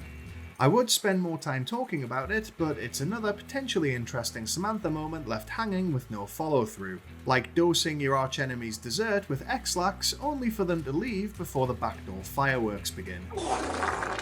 Afterwards, Carrie goes to meet Big, who turns up half an hour late, in the process making her feel like a hooker as she waits in his lobby. I'm not a stylist, but if she wasn't going for great value escort, then she could have worn something other than sequins and tiger print. Halfway through a sleepless night in their now dead bedroom, something wonderful happens. Big rolls over, catapults Carrie out of bed, and in response, she goes full Sex and the Street Fighter on his nose. Fight! I will finish this. Scream in pain. He retreats to the couch to avoid any more cartilage being forced up into his brain, but Carrie follows him there with an ice pack. As she stands over him, melting ice dripping onto his forehead, it's all a bit reminiscent of Chinese water torture, which is a decent metaphor for their relationship, come to think of it. She finally says out loud all the things about him that annoy her. Checking out other women, not staying at her place, not giving her a key to his apartment. She also admits, in a rare moment of post-punch clarity, that none of this is on him because she never actually tells him what's bothering her. Doing absolutely nothing for her rep in the building as a lady of the night, she makes a 4 AM exit. The next night, Charlotte grills Mike about his dong degloving in what turns out to be a lead-in to a request for some newly skin-free salmon smacking. Unfortunately, the old scabby mayonnaise revolver isn't quite ready for action, and just a kiss is painful enough to send him scurrying back into his apartment alone. Across town, Miranda is 5 coffees deep and lying in wait for Steve so that they can go back to knobbing at night. When he commits the crime of snoozing while she retrieves wine, he wakes to find murder Miranda looming over him. He wisely retreats back to his apartment while all of his limbs are still attached. Later on, Charlotte finally has her way with Mike's new sludge slinger, but post-coitus, she discovers that she's accidentally broadened his horizons. Now that he has an apparently more palatable pig sticker, he wants to share it with the city's likely not very eager women. The lesson, of course, being, if you wouldn't want somebody commenting on your fleshy fault line, don't pass judgment on their fun truncheon. Elsewhere, there's a knock at Carrie's door, which surprisingly isn't one of the misguided women who followed her column's advice seeking revenge. It's Big, who's come by to, shock horror, tell her there are things he dislikes about her too. Somehow he manages to cut this list down to just Carrie's habit of eating oranges in his bed, and basically implies that he hasn't changed because he doesn't want to. It's not exactly a world-changing piece of soul-searching, but given who we're talking about here, you've got to take what you can get. His one concession is that he stays the night at her place for the first time, which he celebrates by smoking a cigar in her bed while she messily eats oranges next to him.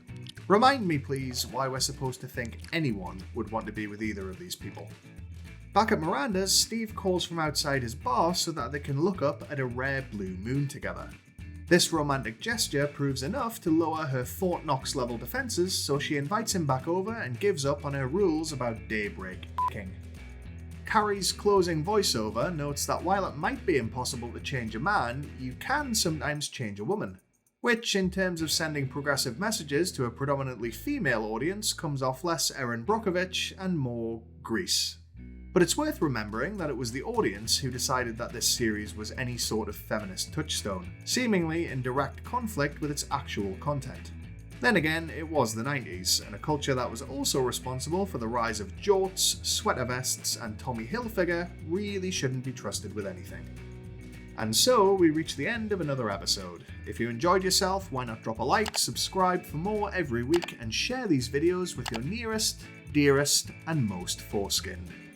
Last week, I asked you whether any of Big's behaviour in the episode was a sign of improvement or just a rest stop on the road to relationship hell. Wonderfully named commenter, Sparky Nutters, reckons it's all in Carrie's increasingly desperate head, like she's black swanning herself.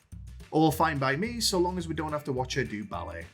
This week's question is, were any of Carrie, Charlotte, or Miranda's requests for change of the men in their lives acceptable, or were some of them a bridge too far?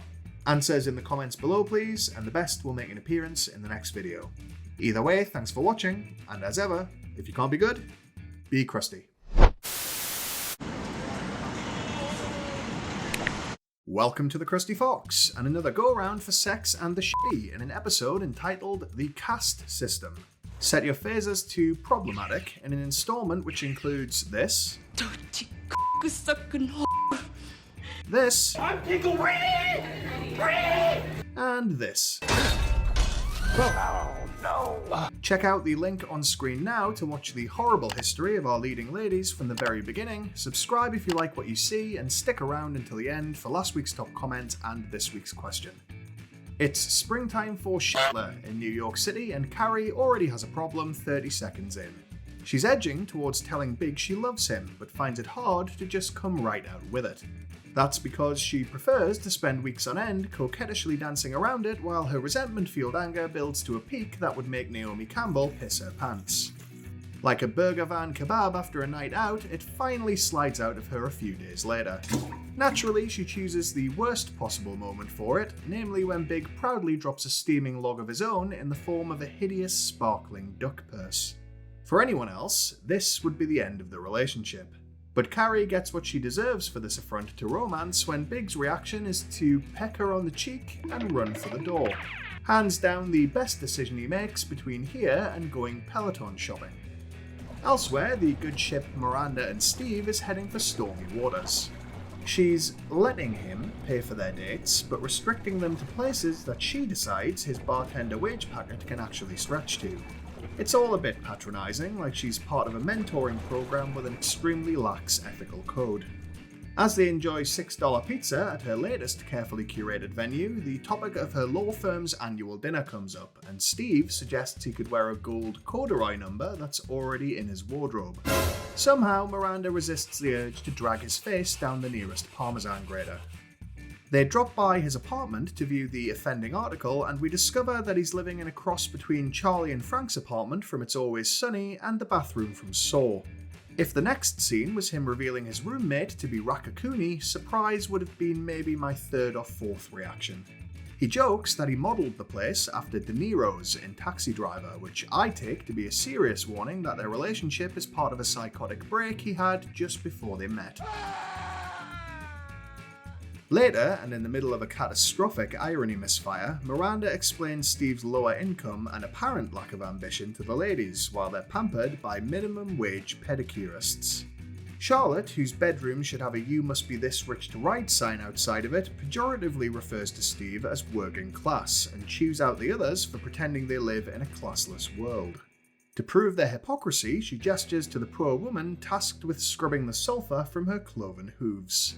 This is one of those weird episodes where the writers remind us that Charlotte actually isn't that great of a person, and then feel compelled to have her do something uncharacteristically stupid to bring her down a peg or two. Trust me when I say that the stupid is very much on its way. Unfortunately, Samantha concedes that Charlotte might have a point. This is because she's been dating real estate investor Harvey, who has a live-in Thai servant, their word, not mine, called Sum. Sum's duties apparently involve cooking, speaking in stereotypically broken English, and wearing vaguely Asian fashion which the costume department evidently couldn't be bothered to research. Back home, Carrie wonders whether New York's class system has been replaced with a caste system. If you're wondering what the difference is, a social class is something you could change, like J-Lo dancing her way out of the Bronx. A social caste is with you for life, like J-Lo's hatred of sharing stages. Carrie breaks it down into her question of the week. Can we date outside our caste? At her gallery, meanwhile, Charlotte makes a beeline for film star and uncultured idiot Wiley, who thinks a fire extinguisher is an exhibit. Roughly 5 minutes later, she's splayed across the backseat of his limo and allowing him to call her by the wrong name. Why, you ask? Because all of her lofty morals fly right out of the window along with her underwear when a man flashes his swollen bank balance. When Wiley steps out to soak a nearby pavement in what's probably cerebrospinal fluid leaking out through his love weasel, Charlotte calls Carrie. Carrie, to be fair, does at least try to get her friend out of there, but Charlotte's got dollar signs in her eyes, and at this stage probably shaved into her short and curlies, so it's far, far too late. Over at Harvey's place, he promises Samantha a breakfast in bed, prepared by Sum as he leaves for work. Sum isn't much in the mood for cooking, however. Turns out she's been pretending to be nice and normal to hide her crazy side, like Madonna does for the first 3 seconds of her TikTok videos. Sum isn't the biggest fan of her employer's nighttime companions and wants to boil wash the evidence of their night together like they've been scent marking the soft furnishings. She flips both her lid and the mattress, sending Samantha scurrying away. Later that day, Miranda very kindly gives up her lunch break to pretty woman Steve down at the suit store. While there, we see that the class wars, much like Miranda herself, go both ways when Steve refuses to let her pay his way. He claims that doing so would cause her to remind him of his mother. She has no way of knowing this yet, of course, but will come to discover in time how steaming hot of a roast that truly is. That weekend, Big takes Carrie along to a Park Avenue cocktail party hosted by Serena Bush, a wealthy trophy wife whose main expenditure must be compensating the innocent victims of her razor-sharp nipples. Every attendee has a variation of the crappy duck bag, which Carrie interprets as a sign that Big doesn't know who she really is, rather than a warning that he's trying to turn her into one of them. While smoking on the terrace, Carrie encounters waiter Jeremiah. He's an old friend she's only flirted with up to now because, unlike Big, the closest he'll ever come to cruising across the city in a town car is if he's dragged under one. When he whips out a new crotch tattoo of a dragon, Carrie inspects it from a probably fitting distance of 2 inches. Serena catches them and, I presume, deliberately misinterprets what she sees unless this is how she thinks a sloppy toppy is normally delivered. Big's reasonably good-natured attempts to straighten all of this out are rejected by Carrie, whose misplaced fury is now on the level of a Rick and Morty fan at a sauceless McDonald's. I want Szechuan sauce! Where's my Szechuan sauce? I pickle Rick! What below the dum-dum? It's also the night of the law firm dinner, but Steve shows up suitless at Miranda's door to tell her that he can't be with her anymore due to the vast difference in their incomes. Miranda decides not to acknowledge her own patronising part in this and instead slams the door in his face. Maybe because that was supposed to be the release mechanism for a blade in the hallway ceiling. Meanwhile, Charlotte is at a bar with Wiley and doing her absolute best to be anyone other than herself. He oversteps when he asks her to visit the bathroom and go knuckle diving in Kuta Canyon, if you catch my drift.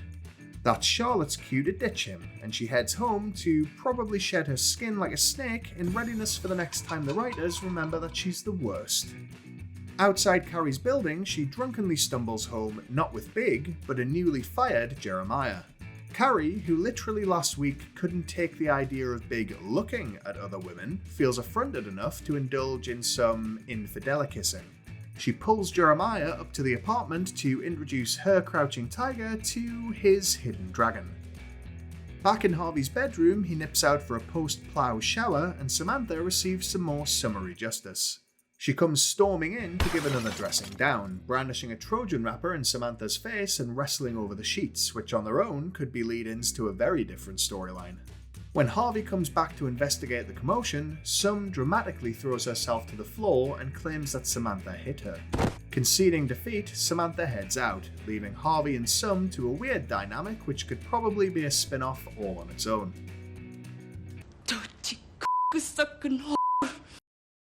Carrie awakens the next day to a phone call from Big, who reluctantly tells her that he loves her too in an oblivious attempt to defuse her still-in-progress spiral. After hanging up, she establishes that she and Jeremiah didn't do the nasty. This allows her to write off all of her other rancid behaviour, including kissing and running right up to the edge of sleeping with someone else. This, she reasons, is because everything before I love you doesn't count.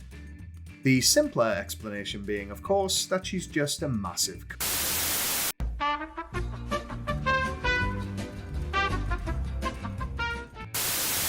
So that's it for this episode. If you enjoyed it, feel free to drop a like, subscribe for more every week, and share this video with a friend like it's your new front-facing tramp stamp. Last week I asked you whether any of the ladies' calls for change were reasonable. Commenter K Golding 123 reckons that Charlotte's took both the biscuit and the foreskin, pointing out that she has no issues adapting to things in the bedroom when it suits her. I think someone needs to sneak into her room and put little knitted hats on all of her pocket pleasers to freak her out. This week's question is, do you think that everything before I love you doesn't count, or should this first of many betrayals have been the end for Carrie and Big? Answers in the comments below please, and the best will make an appearance next time. Either way, thanks for watching, and as ever, if you can't be good, be crusty. Welcome to the Krusty Fox, and Season 2, Episode 11 of Sex and the Shitty. This week we're crawling up the food chain in an installment called Evolution, which features this, cannolis and cream puffs and tarts, oh my! And this. Oh my god, Check out the link on screen now for a playlist of every episode from the very start, and don't forget that if this tickles your fancy, you should drop a like and subscribe for more every week. And if you enjoy a good dumpster fire, check out my new series on Netflix's Social Experiment and Exercising Cringe, Love is Blind, using the link above. We open, literally, on Miranda getting a checkup from her gynecologist, which Carrie's voiceover tells us is the most humiliating experience that a woman can have. Somewhere in the background you can hear the writers screaming at each other to hold their beers. At lunch, she reveals to the others that her routine test results uncovered a lazy ovary. My right ovary has given up hope. That's enough to send Miranda into a downward spiral, in which she labels her body a biological underachiever, but perhaps explains away her murderous frenzies as attempts to gather replacement parts. When Carrie grabs her purse to pay for their meals, something which everyone else allows to pass without comment, but I would assume is a sign that she's recently received a terminal diagnosis, her underwear flops out onto the table. Big, it seems, acts weird about her leaving things at his place, and she has to carry it all in and out of his apartment with her, a courtesy she doesn't extend to her senses of pride and self-worth. After receiving some reassurance that enough time has passed in their relationship for her to have at least squatters' rights to a draw, she decides to take some action. Never one for drawing a line as much as sprinting past it while scream crying, before long Big's bathroom cabinet looks like a Sephora clearance bin. I dunno, call me old-fashioned, but if your boyfriend's rules mean that you'd need a CSI crew and an industrial-strength blacklight to find evidence of you having been within a mile of his apartment, perhaps there's a bigger issue to address there. Because the gods have abandoned us, elsewhere Charlotte's out on what she thinks is a mate date. It's with dessert chef Stefan, a characterisation vying for awards in the most homosexual and laziest stereotype categories. As she clambers into a taxi, Good night. resulting in confusion over his true orientation for Charlotte, who had assumed that he was just stone cold gay. Everyone is just who they are, and who they are is just stone cold gay. Out with the girls, Charlotte's bewilderment leads Carrie to launch into a theory so pig shit stupid and obviously problematic that it physically pains me to have to relay it to you. She proposes that Stefan could be one of two things, a Straight gay man, or a gay straight man. The gay straight man, she claims, is native to Manhattan and was spawned as a result of overexposure to stereotypically feminine interests like fashion and musical theatre. Like it's a mutation, and they're all C-list X-Men within practical combat applications.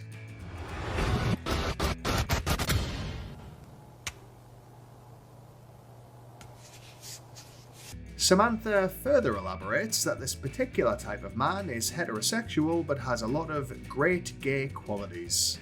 I take that to mean isn't a total asshole, and to that I say try dating a gay guy and see how long that delusion lasts.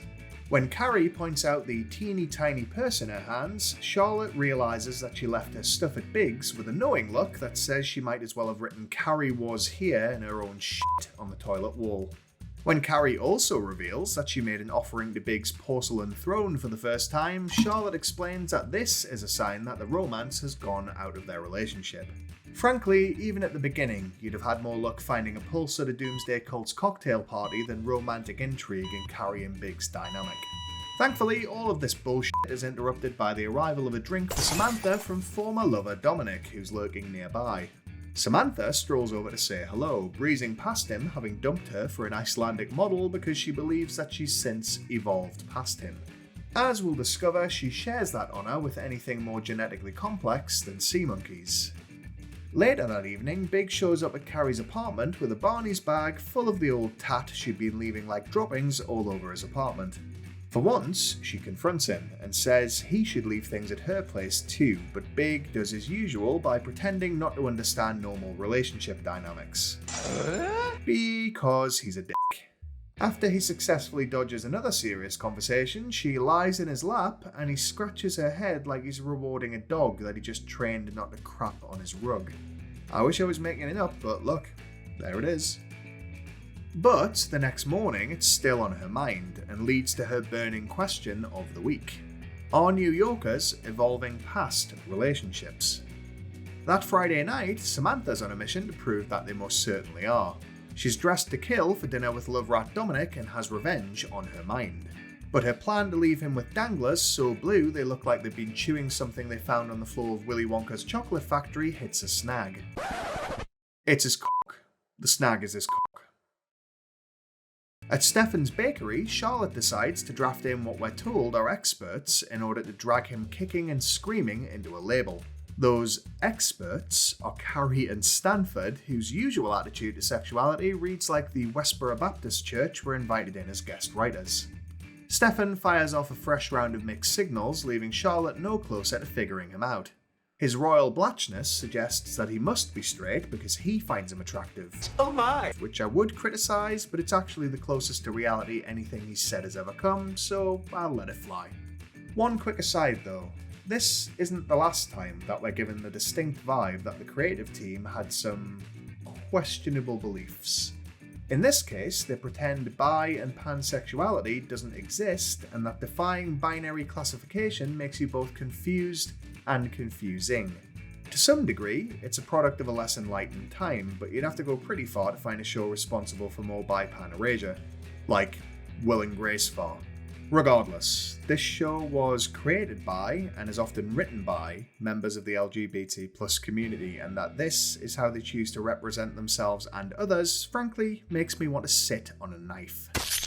Anyway, Miranda is out on a date with fellow lawyer Joseph, who she's rejected in the past due to his hair plugs and, I assume, appalling taste in ties.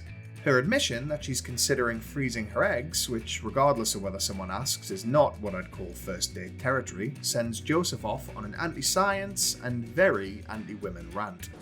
Why don't we just eliminate men altogether? Hey! That makes this their first and last date, but considering how Joseph's follicular situation looks like someone gave a ferret a full Brazilian and then dropped the wax strips on him from the top of a skyscraper, I doubt she'll lose any sleep. Back at Stefan's, Charlotte stops messing around and just outright asks him if he's gay. He incredulously responds in the negative, and that's enough for our Miss York, who hops into his bed for a bit of rough and tumble while Cher's Believe plays in the background. Which suggests, at least to me, that while Stefan might not be, his CD collection is at least bi-curious. Samantha's bed, on the other hand, is still occupied by Dominic, and her plan for revenge has been thoroughly derailed by her returning feelings for him. Maybe that's his ick, because he swiftly announces that he and his ex-wife are giving it another shot for financial reasons, which is, as I'm sure you know, the top romantic reason for rekindling a relationship. Carrie tells us that the one positive of this is that it reminds Samantha that her capability to develop romantic feelings is still intact. That really shouldn't have been in question, obviously, but remember that all of this is being recounted to us by Carrie, who repeatedly makes clear her belief that Samantha needs to be taken somewhere to have her Devil's Fun slide exercised. Smash that like button and subscribe right now. The morning after the night before, Charlotte awaits breakfast from Stefan. When she jokes that dating him is going to cause her to gain 10 pounds, he responds that she'd still be gorgeous, as though she just announced that she's on the brink of morphing into Ursula the Sea Witch. It's another Disney staple, however, which brings it all crashing down when Stefan's kitchen is visited by a mouse. He screams. Oh my god. He flails. He leaps up onto a chair. Oh my god. It's all very stereotypical, but serves to end things between them because Charlotte can't deal with non-traditional gender roles, which is at least consistent with how she acts when Rox skateboards into view 23 years later. The same morning, Carrie wakes up in Big's arms and is surprisingly not covered in the slime he expresses through his pores. After a number of immediate jabs about him not allowing her to leave stuff at his place, she discovers a picture of them in a bathroom drawer.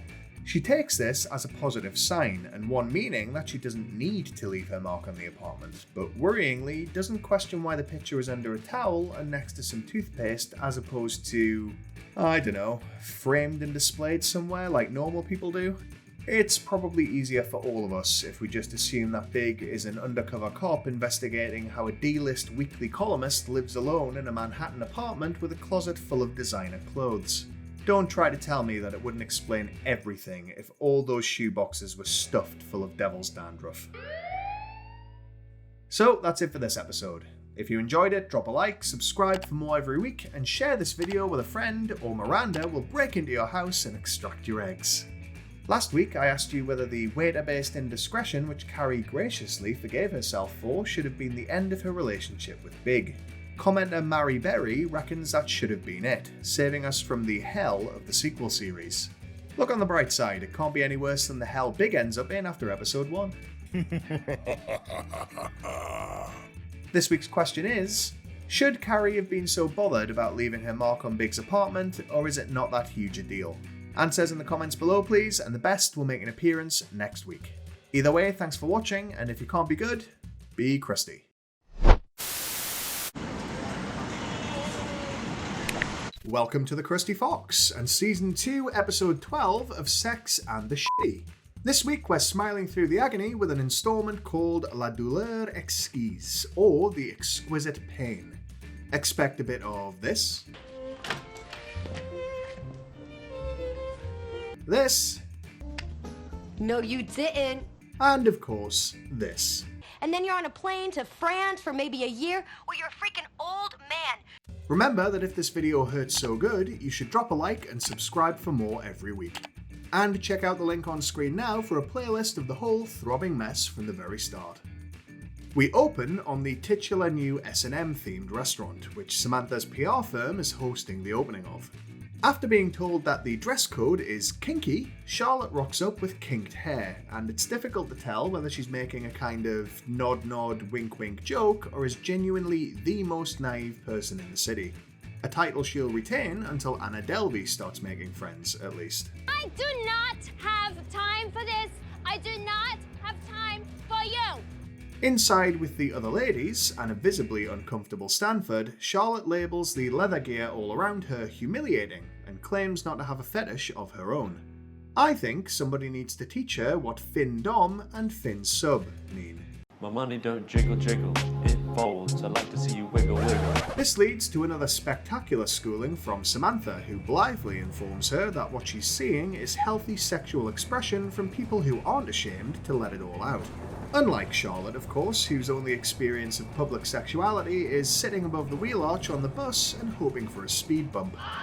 Carrie has to duck out because Big is flying to Paris for work in the morning, and this is her last chance to fill her gaslighting tank enough to last until his return.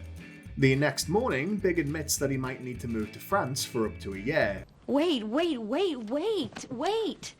And unwittingly releases the car reckon.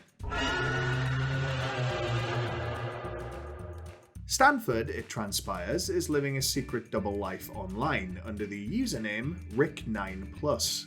If the second part of that handle is intended to mean what I think it is, then what we're seeing is a very early draft of Catfish with even more use of creative license. We get a funny little window into turn of the millennium internet life here, with Stanford frequenting chat rooms where he anonymously explores his thing for underwear. His favourite chat buddy is user Big Tool for You, a detail which absolutely sent me because it's the realest thing in the show's entire 6-season run. I've gone through your computer's browser history, and you seem to have a type.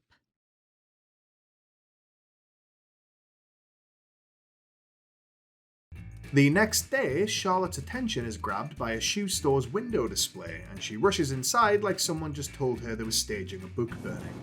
There, she meets persistent assistant Buster, whose spontaneous half-price offer on a pair of expensive sandals isn't questioned because Charlotte's privilege is so dazzlingly white that it blinds her.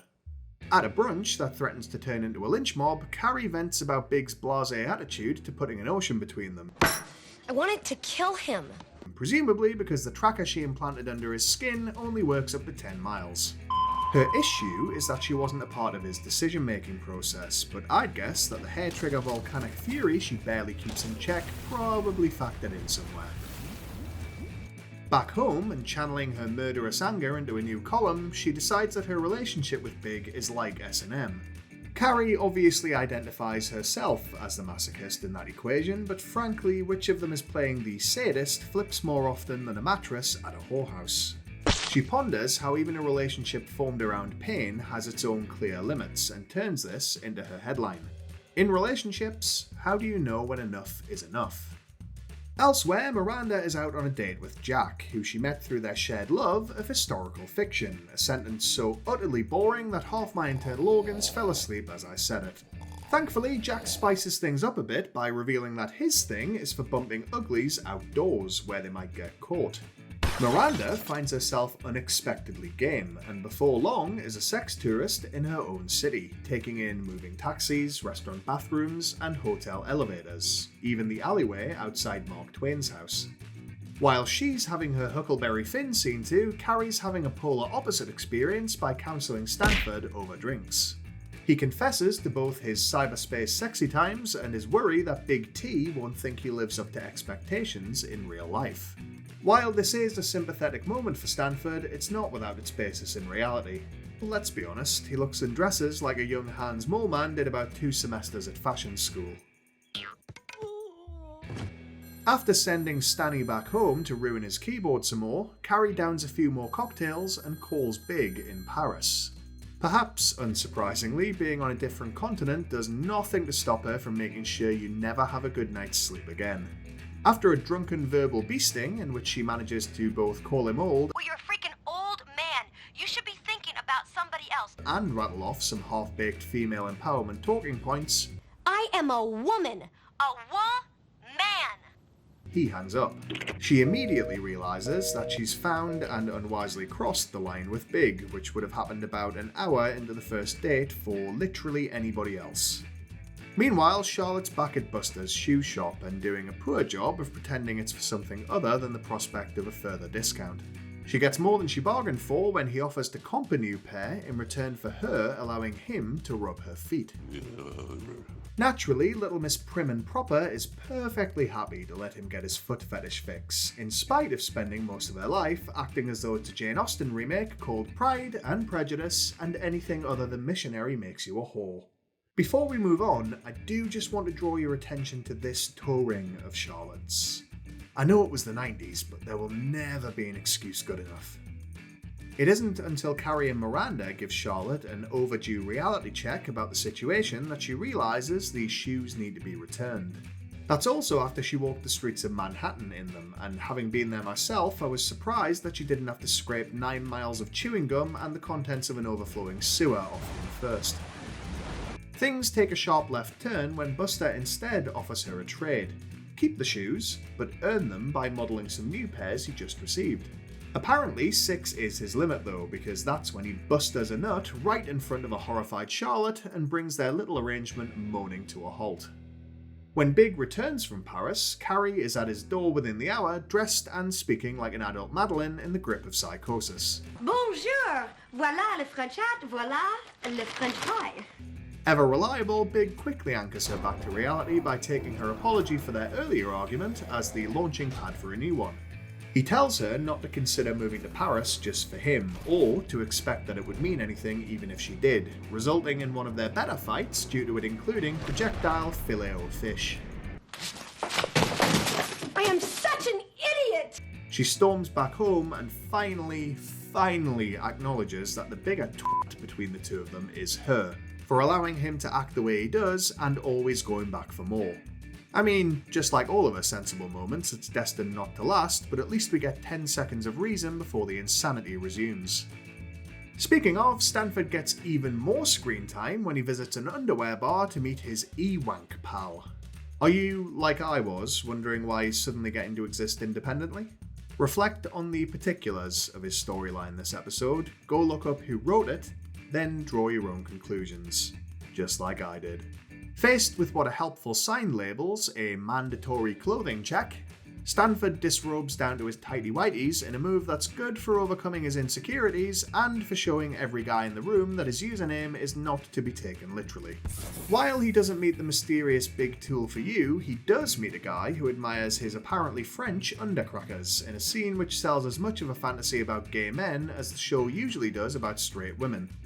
At the same time, Miranda thinks she's scored a victory by getting Jack to do it indoors, back at his apartment. That, like Jack, lasts all of 30 seconds when she realises that his eagerness to do it home style is because his parents are visiting, and tonight, they're the unwitting spectators.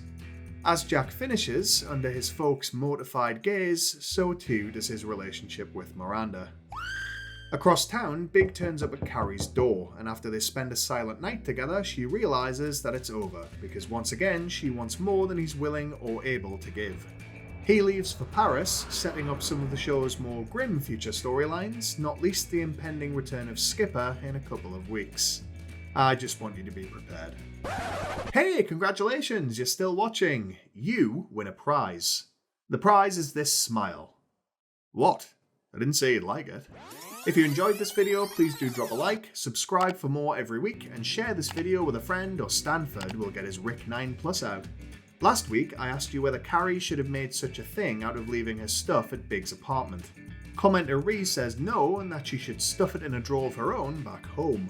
Probably best that she doesn't actually, she'd only get Samantha to reach in there and pull it all back out. This week's question is, would you get into a situation like Charlotte's little shoe arrangement if it meant some tit-for-tat freebies? Sound off in the comments below and the best will make an appearance next time. Either way, thanks for watching, and remember, if you can't be good, be crusty.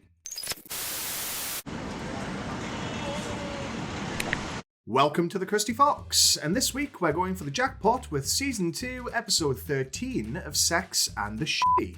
This episode, called Games People Play, serves up a winning formula of this. What? This. And this. Don't forget to drop a like and subscribe if you enjoy what you see, check out the playlist on screen now to catch up from the start, and stay tuned until the very end for last week's top comment and this week's question. Carrie starts strong this week, montaging her way through a post-breakup breakdown following her long overdue second dumping of Mr. Big. She pays what should be her private suffering forward, inflicting it on Miranda, Samantha and Charlotte, often and with an oblivious gusto rarely seen outside of candidates on The Apprentice. Over drinks in the park, the other ladies finally stage an intervention. They advise her to find a therapist because her issues with Big go way beyond what they're capable of helping with. Or, as Samantha tactfully puts it, we're as up as you are. It's like the blind leading the blind. Carrie is not sold on the idea. I understand why you see a shrink, because you're always in your head, but... Claiming not to buy the whole shrink thing, like she tripped and hit her head on the corner of an L. Ron Hubbard biography. She goes on to label therapy self-indulgent, which is f***ing rich, coming from someone whose job is broadcasting the current occupancy of her clam shack to an unwilling city. Charlotte, naturally, jumps in to back her up, sharing that her parents instead used exercise to distract them from head problems, like it doesn't explain everything about her. This knowing look from Samantha in response also perfectly demonstrates why she's the best character in the whole show. Having had enough good advice, Carrie consults Stanford in perhaps the most crystal clear example of why she needs to be under a mandatory psychiatric hold. He's horrified that Carrie isn't already in counselling, so even her most unquestioning cheerleader assumes that a mess this gargantuan must already be under someone's care. When he offers to refer her to one of his several therapists, she admits that Miranda has already set her up with Dr. G, who apparently counts Gwyneth Paltrow among her clients. Why does she go to a shrink? Carrie exclaims, carbon dating the show as firmly prior to conscious uncoupling, coochie meow meow steaming, and clunge candles. Meanwhile, Miranda's at home and enjoying a troubling flirtation with the guy who lives across the airshaft from her. FYI, ladies and gents, if you look up from your newspaper to see an unblinking stranger boring holes into you with his eyes, maybe call the police before you catch him doing it from behind your sofa at 4 AM. At her first therapy session with Dr. G, whose office appears to be in one of those whited out construct spaces from the Matrix, Carrie refuses to engage, and deludedly claims to be a solve your own problems kind of gal. To be frank, you'd find more evidence of Samantha's hymen in the last 2 seasons than you would of Carrie being a go-getting personal problem solver. It takes Dr. G a New York minute to nail Carrie to the weirdly rounded wall by suggesting that the issue wasn't Big or any of the unsuitable men she took for a spin before him. The issue, she proposes, is that Carrie has been subconsciously going after emotionally unavailable guys.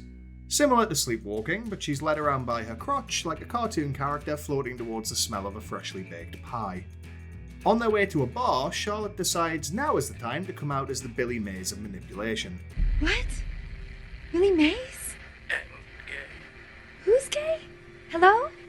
She strongly advocates for playing so many games with men that the average relationship looks and feels like an industrial disaster at a Scrabble factory. The fact that Charlotte seems to view her love life as a game of taboo, where the buzzer only sounds when you accidentally act like a normal human adult, does at least foreshadow the impending arrival of the MacDougal clan into her life. When they arrive at the bar in question, it turns out to be a sports night, which is some impressively on-the-nose writing even for this show. A barman makes an immediate beeline for their table with a round of drinks, informing them that on sports night, ladies drink free. Unfortunately, nobody questions why what Carrie herself describes as a room full of captive heterosexual men would want the only women there sauced up to the gills on complimentary beer. Undeterred, Samantha leaps into action at the first hint of eye contact, introducing herself to die-hard Knicks fan Don before later letting him tip one in back at her place. Carrie's voiceover informs us that Don, apparently an importer of Mexican handbags, values only one thing as highly as his favourite team: keeping the cost of foreign labour down. Let's hope that the next time he's there, one of his employees fills a shoulder bag with bricks and keeps the cost of his foreign hospital care high. At Carrie's apartment, after finding herself typically devoid of any original or objective creative thought, she turns to her current predicament for this week's column. As she thumbs through her board game collection, which ironically includes sorry, a word she hasn't used in quite some time, she comes up with this week's conceit. Do you have to play games to make a relationship work? Except Carrie already knows her own answer to that question, because over the course of her next appointments with Dr. G, she discovers an angle on therapy that she can actually get behind. Predictably, it's the next unsuitable train wreck of a man for her to invest all her time, energy, and insanity into. The object of her affection this time is photographer Seth, but for the purposes of this video, we'll just be addressing him as John Bon Jovi.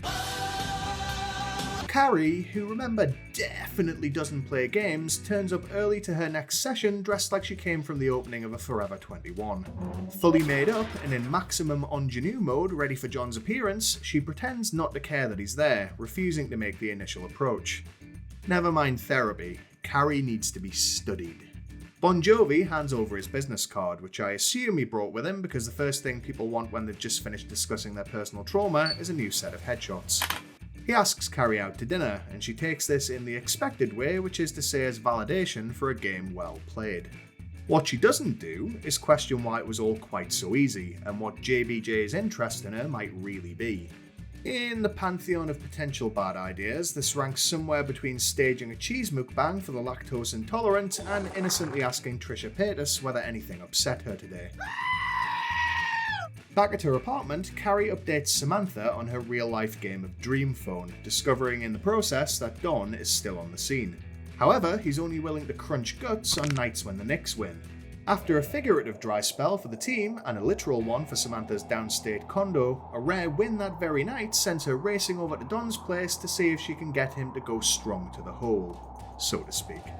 Regrettably, Don's a sports fan with multiple habits, and no sooner has the basketball season ended, he cross-addicts to the new baseball season. Since this isn't the particular kind of control she likes to let a bunch of sweaty men exert over her bedroom schedule, she leaves Don to handle his own bowl games from now on. Miranda, on the other hand, is trying something a little less direct with her neighbour across the way. When he appears in a towel and flashes a bit of crack, she responds in kind by popping a boob out through her pyjama top, a sentence with about as much allure as the act itself. It's when she runs into him at the supermarket later that week that things take an unfortunate turn. After a bit of light stalking, of course, she decides to take the mystery out of their game of cat and mouse by introducing herself, and with a bit of luck, get his snake to climb her ladder. She persists even through his obvious confusion until he eventually places her face. She's the woman living above the guy he's been cruising. Horrified, she runs off to book an emergency session with her therapist, but in her position, I'd be begging to be institutionalized just to avoid the possibility of ever running into him again. After allowing several good dates to get her hopes up, Carrie brings Bon Jovi back to her place where he challenges her to an impromptu Twister championship. Which is perfectly normal adult behaviour, obviously. It leads to what's inevitable for a work of fiction, but I'll eat hay with a Sarah Jessica Parker if anybody has actually parlayed a game of Twister into a spot of gland-to-gland combat. Please comment below though, if you have. I really want to know. After he spends the night, Carrie finally remembers to ask why he's in therapy. He admits that his issue is that after sleeping with women, he completely loses interest in them. It's hard to tell whether Carrie's more upset that she's invited yet another emotionally stunted man-child into her bed, or that Dr. G was right about her all along. That spells the end of her time in therapy, because in counselling it's well known that you don't have to address your personal problems if doing so would result in a social awkwardness that you brought on yourself by doing squat thrusts in the cucumber patch. Bon Jovi. So that's it for this go round. If you enjoyed the video, drop a like and subscribe for more like it every week, or Miranda will appear at your window and flash her porcelain norks. Last week, I asked you whether you would ever get into a quid pro quo situation like Charlotte did if you stood a chance of bagging a freebie. Commenter Don Solo reckons it's too risky, to which I say, just think of how fabulous those severed feet will look in a new pair of pumps when the police find them. This week's question is, was Carrie playing games this episode, or was Charlotte right that it's all just normal relationship behaviour? Answers in the comments below please, and the best will make an appearance next time. Either way, thanks for watching, and remember, if you can't be good, be crusty.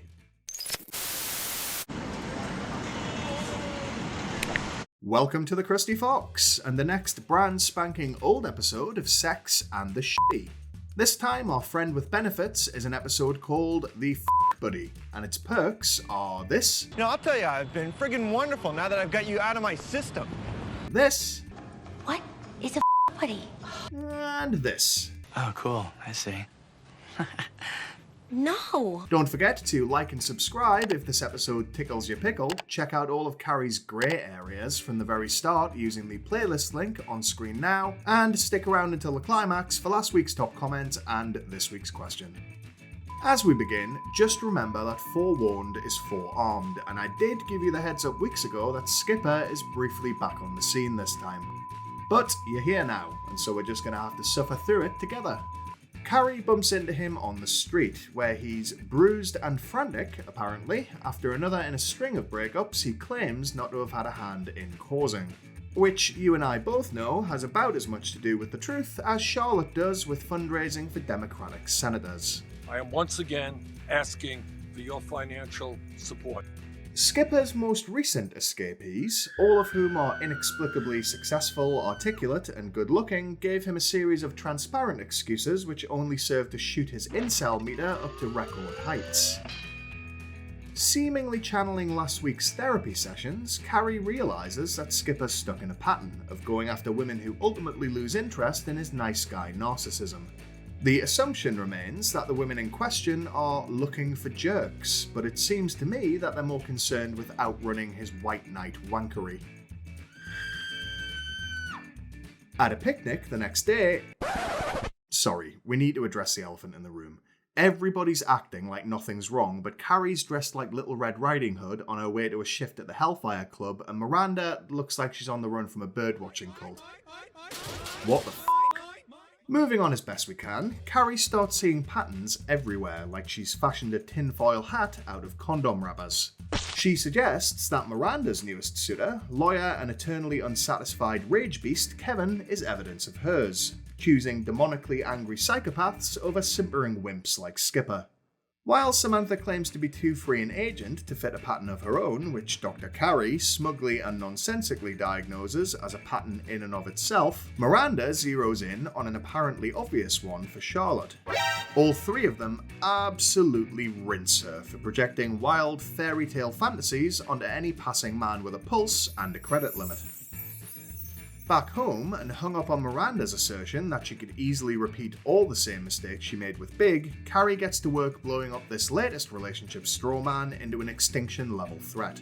She takes it to TweetCon 1 with this week's headline: Are we just dating the same person over and over again? At the same time, Samantha is trying and failing to sleep while her new neighbours energetically take the hot dog bus to Taco Town. For a woman who has it off loudly, proudly, and frequently, she's inexplicably furious that they're getting some when she isn't.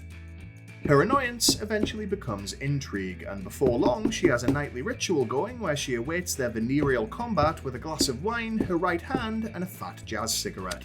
When she inadvertently gets loud enough for them to hear her too, they acknowledge each other with a knock on the wall, which I can only assume left a smear that'll take some scrubbing to get out. Still framing her life around how long it's been since she last saw Big, Carrie decides to distract herself by calling up longtime friend with benefits, John. Maybe there's a council of Johns somewhere, all taking a turn, who knows. Regardless, when he actually shows up, Carrie barely gets a bottle of wine open before John initiates a corking of his own. Afterwards, they engage in a bit of everyone's least favourite game of dodgeball. Post-coital conversation with someone whose genitalia you'd be able to pick out of a lineup before their face. After giving up the pretense that she remembers anything about him, Carrie claims to realise that she doesn't have a relationship pattern. It's her between relationship flings with John that are repeating. So I was wrong. She learned nothing from therapy. What a surprise. And because Carrie's family motto is probably something like nihil dicere omnia exitium, she decides to take a steaming dump all over what she just described as a perfect dynamic by inviting John out to dinner. There's a look in his eye that says he might have just betrayed a motto of his own: non pone irumabo in insanus. After a yoga class, because New Yorkers only have 3 social activities, Charlotte takes Samantha's advice and asks a random guy out for apparently the first time ever. It's what I'd call the Kris Jenner approach. Copy what the women around you are doing, just less successfully. Carrie's response to this single first time ever experience is to say, If Charlotte could break her pattern and start asking out every man in Manhattan, why couldn't I start having a deeper relationship with the man I have shallow sex with? Which is a bit like seeing someone eat a tomato and then declaring them a vegan activist. Nevertheless, she uses Charlotte's newfound confidence as inspiration for her date with John. After he horrifically misinterprets sushi restaurant as a euphemism for her spasm-chasm, Carrie manages to successfully pronounce sashimi, but struggles with salmon. The yellowtail sashimi, 2 pieces of salmon sushi. But before the food arrives, she begins to realize that perfect prospect John is actually a bit of a bore when his mouth isn't full. They wind up back at her place for the dessert they usually eat first, and as he gets to work, sex columnist Carrie Bradshaw wonders if it's possible for someone so good in bed to be dull everywhere else. That being said, there's no denying that a great many men lose at least a thimbleful of personality they didn't have to spare to begin with every time their purple pile drivers go off. On the first of 2 dates in one night, Charlotte talks 70s TV with yoga guy Eric.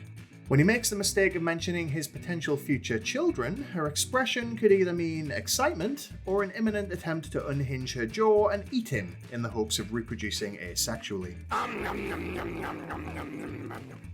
Samantha's personal Berlin Wall looks set to be torn down when the noisy neighbours, Marlene and Alex, drop her a note inviting her over for an in-person playdate. When the building's janitor, Jesus, describes them as a very nice, very good musician and dancer, it's apparently enough to set her on course for a menage a voisine. However, Marlene and Alex turn out to be what Carrie describes as a middle-aged Eastern European couple. Because she's never missed an opportunity to be casually racist or xenophobic, and she's certainly not about to start now. Samantha beats a hasty, I'd argue unnecessarily repulsed retreat. They might not be her cup of tea, but people you don't want to smash pizzas with can still do it with each other, after all. Carrie suggests in voiceover that not making the back with 2 beasts, shows that Samantha broke her pattern after all. Another clear sign that Carrie perpetuates the myth that Samantha just goes with anyone. But if you lie with dogs, expect to get fleas, and if you hang out with Carrie, expect to get slandered. Meanwhile, Charlotte's second course with an unnamed commodities broker is brought to an abrupt end by the unexpected intrusion of Eric. Losing out on both prospects as a result, she swears off taking her friend's advice ever again. Which she doesn't, but she'll often wish she had, as they continue to support her oblivious Disneyfication of New York's bachelors. At lunch with Kevin, Miranda is lulled into a false sense of security by his recent promotion to partner, which she's been clinging to as a potential balm for his constant impotent fury. Her optimism is not rewarded when he turns out to be even more of a jackass with the job, so she dumps him at the restaurant and heads home. On the way, the universe conspires to f*** her up when she spots Skipper walking ahead of her. When his palpable resentment gets Miranda going, he literally runs into traffic to escape her, probably wisely judging vehicular homicide as preferable to ending up as the father figure in Miranda's future Texas Chainsaw Massacre setup. I am beyond pleased to tell you that this is the last time we ever see Skipper.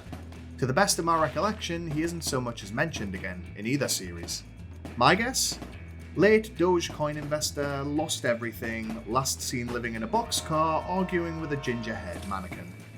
Back in the 90s, Carrie continues slamming her head and her ham sandwich both into the brick wall of John's personality, refusing to accept that his bedroom skills aren't transferable. Walking home from a movie he apparently couldn't tell wasn't a comedy, she finally realizes that the only thing there's ever been between them was a thin layer of latex. With a final compliment for her Doban Hunkeros, massive da Hunka Bankaloos, big old Tanhangera Cougars. They say goodbye for the last time in a cautionary tale about never shitting where you eat. Or more accurately, never dating where you f***. And so we come to last week's top comment. I asked whether or not Carrie's behaviour read as game playing, to which Tallulah Lagash says not necessarily, but she is on course for Reddit Gold with her library of content for Let's Not Meet. I'd take the smiling man over a midnight encounter with Carrie any day of the week.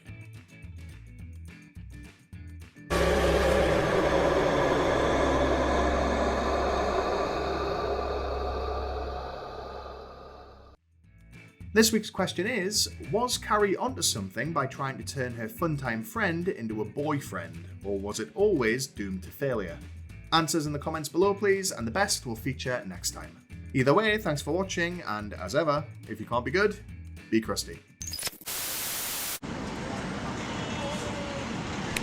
Welcome to the Krusty Fox, and not a second too soon, a new installment of Sex and the Shitty. This week we're seeing how long we last with an episode called Shortcomings, so expect to be suddenly sprayed with a bit of this. I'll get a tissue. This. Is your vagina in the New York City guidebooks? And this. Daddy? No! Simon! Don't forget to drop a like, subscribe, check out every episode from the start using the playlist on screen now, and stick around until the very end for last week's top comment and this week's question. We kick things off with Miranda during what should be some quiet gym time, but today her oasis of peace is shattered by family hour. I've personally never known a gym do something this diabolical, and some of my local establishments have literally killed people. Realising that she's the only one there who isn't keeping sperm as a pet, she makes good her escape. In the elevator, she meets divorced dad Roger and his ankle biter Simon. Simon likes to hit all the buttons at once, but also wets himself, so evidently life has a way of balancing its own karmic books. At brunch with the ladies, she moans that although he asked her out, she's got a problem with the idea that he's used, as though she'll find his beef bayonet signed by his ex-wife like an angry purple guest book. And let's not pretend that any of the previous never-married visitors to Miranda's meat crease have been of comparably exceptional quality either. Carrie couldn't care less though, because she's distracted by the new and yet strangely familiar man in her life. That's right, Justin Theroux returns for his second serving of Bradshaw. Having appeared last season as Arthur Jared, 1 year later he returns to play Arthur Vaughan. Huh. The writer's room must have run out of creativity powder, I guess.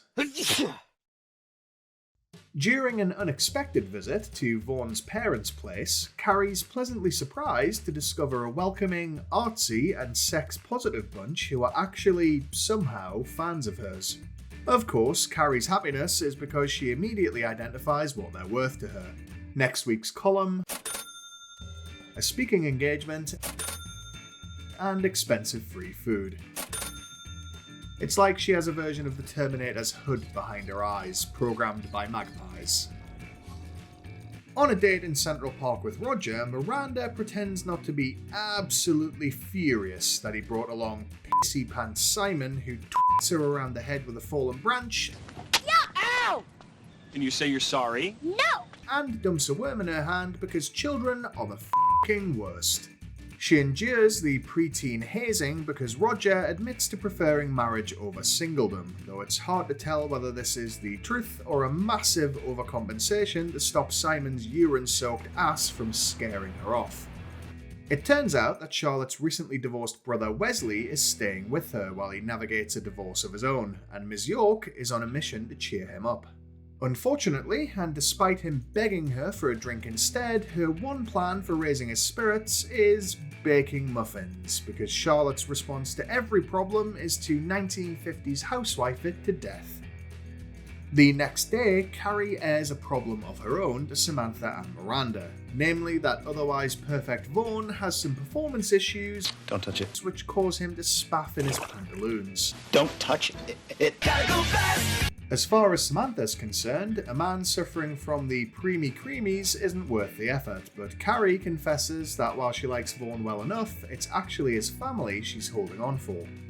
Pondering her dilemma back home, Carrie casts around for an excuse to lead Vaughn along in order to continue hanging out with his parents and sisters. She boils it down into her latest headline: "When you sleep with someone, are you screwing the family?"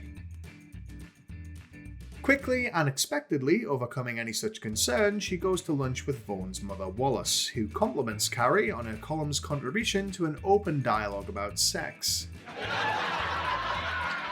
Which tells me that she's never actually read it. Finally out for the drink he wanted in the first place, Wesley slaps away Charlotte's continued attempts to interfere in his divorce, all of which I assume will be paid back tenfold about 2 years later when it's her turn. It transpires that Charlotte only invited Carrie out with them, and she's horrified when Samantha rocks up too. Tonight we'll have fun. You'll finally meet my friend Carrie, we'll go out have dinner, or maybe we'll go to a club. Now, on the one hand, Charlotte is a f***ing bitch for judging her friend and acting like Samantha's trying to finagle Wesley away from his wife. On the other hand, Samantha and her poussoir do exactly what Charlotte's worried they will, so maybe she has a point. Miranda's unable to bear witness to all of this because she's scheduled for a good rogering at his place. It's afterwards, as she pees in a bathroom that looks like Geoffrey the Giraffe explosively shit up its walls, that things turn sour. Sai, the piss pants guy, tries to barge into the room, presumably fascinated by the concept of someone having a urinary experience above a toilet as opposed to down their own legs. In an effort to prevent him from seeing her stark b*** naked, Miranda shoves the door closed right against his head. No! Simon! Personally, I would have gone with a swift kick. Is it coming across that I don't like kids? Probably, right? Man, them kids, bro. Simon, peeing from his eyes for once, dramatically refuses to let Miranda accompany he and Roger to the hospital, sending her skulking back home. No great loss, especially since she has her own little bundle of shit, piss, and misery to look forward to in just a few short years. The morning after the before, Charlotte enters her kitchen to find Samantha there, fresh off an entering of her own by Wesley. Charlotte goes nuts, princess rage radiating off her like Snow White after finding out that the dwarves set her up on a campsite called sleepingslut.com. She accuses Samantha of having a sausage wallet with the same opening hours and visitor numbers as the average truck stop, leading to Ms. Jones storming out. An already pussy-whipped Wesley follows in her wake, dressed like a banker on his way to stage a boating accident. Back at Carrie's, she crows about Vaughn's apparently Oscar-nominated mother while he's lying semi-naked right there next to her. He finds this neglect so profoundly painful that he suggests some more rumpus humpus, knowing full well what's going to happen. Sure enough, one brush of a hand and his pocket rocket goes off with the reliability of a cop's gun at a Texas traffic stop. In Charlotte's kitchen, she finds Wesley drowning his sorrows in a beer. He schools her on how Samantha's winking Henry actually rescued him from the dead bedroom he'd been trapped in since leaving his wife. This prompts Charlotte to perform a mea culpa, turning up at a surprisingly understanding Samantha's door with yet another load of stupid f***ing muffins, and resetting them back to their status quo. The next day, at Carrie's apartment, Vaughn emerges in a towel after a shower I'm assuming he began by having to peel his trousers off his legs like Velcro. Narcissistically turned on by her flipping through one of his books, and thereby demonstrating that they're a perfect match after all, he decides to try burping his worm in the mole hole once again. When Carrie first tries to talk about his touch squirt situation in order to give the relationship a chance, a surprisingly mature and straightforward approach, even if it's for the wrong reasons, he gets all childish and butthurt and refuses to engage. Instead, they head to his parents' place again for a lunch, held around the smallest table in their enormous apartment, which I presume is so that they can run a thought experiment on what it might be like to be poor. Harking back to previous episodes, it's clear that this is the caste that Carrie aspires to, but knows full well she doesn't belong in. What she hasn't realised, and we don't get enough time with Vaughn's family to see play out, is the fact that they must know it too, and are therefore keeping her around like a distinctly average curio. The reason we don't get to see it play out is that Vaughn's still in his feelings, like practically any man who believes his sexual prowess has been called into question. For a fiction writer, he does a crappy job of hiding it behind concern over the current location of some cream cheese, stalking about the apartment like the laughing cow in the final stages of BSE. After having her fill of bagels and Devon's stinking attitude, Carrie makes her excuses and heads for the door. She's intercepted there by Wallace, whose attempt to stop their breakup is ambitiously spearheaded by an admission that she knows about her son's blunder s***ing.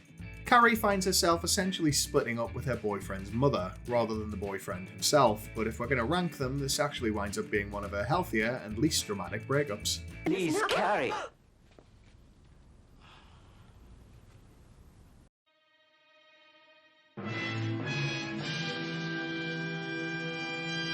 She wanders down the street afterwards, seemingly aimless, but winds up surprising the other ladies with an appearance at their in-progress lunch date.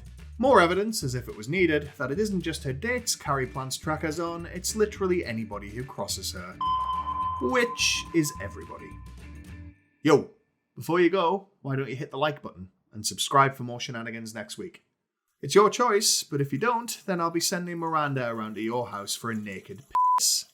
And do you really want to risk that kind of head injury? Anywho, last week's question asked, was Carrie onto something by trying to turn her buddy into a boyfriend? Commenter Mila Petrova thinks not, and reckons it's sus that John's seemingly forever alone. So, cheating dog or unwanted loser? Sounds like the usual choice of sitter in Sex and the City's New York to me. This week's question is, if a child came up and poked you in the stomach unexpectedly at the gym, would you swing it into a wall by its hair or punt it through the nearest window? Answers in the comments below please, and the best will make an appearance next time. Either way, thanks for watching, and as ever, if you can't be good, be crusty. Man, them kids, bro. Welcome to the Krusty Fox, and another installment of Sex and the Shitty. This week we're measuring the gang's carnal competency in an episode entitled Was It Good For You? Gird your loins for a bit of this. He fell asleep when he was making love to me. This. It's very pretty, but no. And this. Yeah! You. And don't forget to check your to-do list. Drop a like if you enjoy the ride. Subscribe for a brand new go-around every week. Peek in on the playlist in the top right to catch up on every episode from the very start. And stick around until the very end for last week's top comments and this week's question. We open on Charlotte getting busy with orthopedic surgeon Dr. Bram, who spends his days working on other people's bones and so forgets to focus on one of his own. As a result, he catches 40 winks literally right on top of her, but don't worry, she has a very mature and understanding reaction. Only joking, she freaks the f*** out.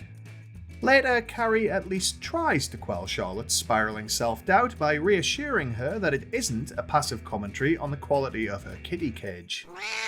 But reasoning with a York breakdown is like sharing a freeway with Caitlyn Jenner. Swerve all you like, you're unlikely to make it out alive. Naturally, Carrie tells Samantha all about it at the first available opportunity. Sam, because she's the only one of them willing to tell the actual truth, reveals she's been doing recon on Charlotte's downstairs agility at the gym, and to put it mildly, has some notes. Samantha suggests that your skill at the horizontal gene transfer is directly related to your success in life, but Carrie isn't convinced. You may recall that not 2 weeks ago, Carrie herself couldn't wrap her head around Buddy John's inability to translate allegedly expert boffing into brainwaves. But as usual, you're asked to forget all about that, just like the Smith family would like you to forget all about Willow thinking that she can control time. By way of proof of her own aptitude at pasty smashing, Samantha relates the tale of a recent meeting with gay couple David and David. The Davids, it turns out, had her there under false pretenses, namely that they'd like her to be their guinea pig in a bit of sexperimentation. Carrie's semi-horrified reaction that she's considering a dance around their maypoles leads Samantha to drop 2 truth bombs. Firstly, that Carrie is about the least open-minded sex columnist in the history of the written word. And secondly, that the turn of the millennium heralds a new age less obsessed with labels. Although she does immediately suggest that everyone will eventually wind up pansexual, which is also a label, but you get her point. But fear not, if you think this might be a liberating turning point for the show, it's still written like the creative team's idea of a boundary-busting bedroom experience is leaving your socks on. Back home, Carrie consults a pack of cigarettes about these uncharted sexual waters. Leading to this week's headline, she considers whether everybody is privately grading their sloppy slapping, and if so, how do you know if you're good in bed? Walking down the street and understandably wondering how many times she's personally flunked the test, Carrie gets hit in the arm with a discarded cigarette. Ow! Strangely, she doesn't immediately assume that it was thrown by a critic of her column. Boo! You suck! She allows the culprit, film composer Patrick, to take her for a coffee by way of apology. Once there, he reveals a lack of taste we should have divined from his choice in women when he rapidly badmouths Scream, I Know What You Did Last Summer, and A Nightmare on Elm Street in one rancid breath. As she leaves, Carrie has a light-speed existential crisis and panics over how many cute, smart, single smokers are there left in the world. Literally millions, my dear, but don't let that get in the way of a stupid decision. She skips back over and manages a relatively breezy delivery of her phone number, sauntering away absolutely certain that he'll be helpless to avoid calling.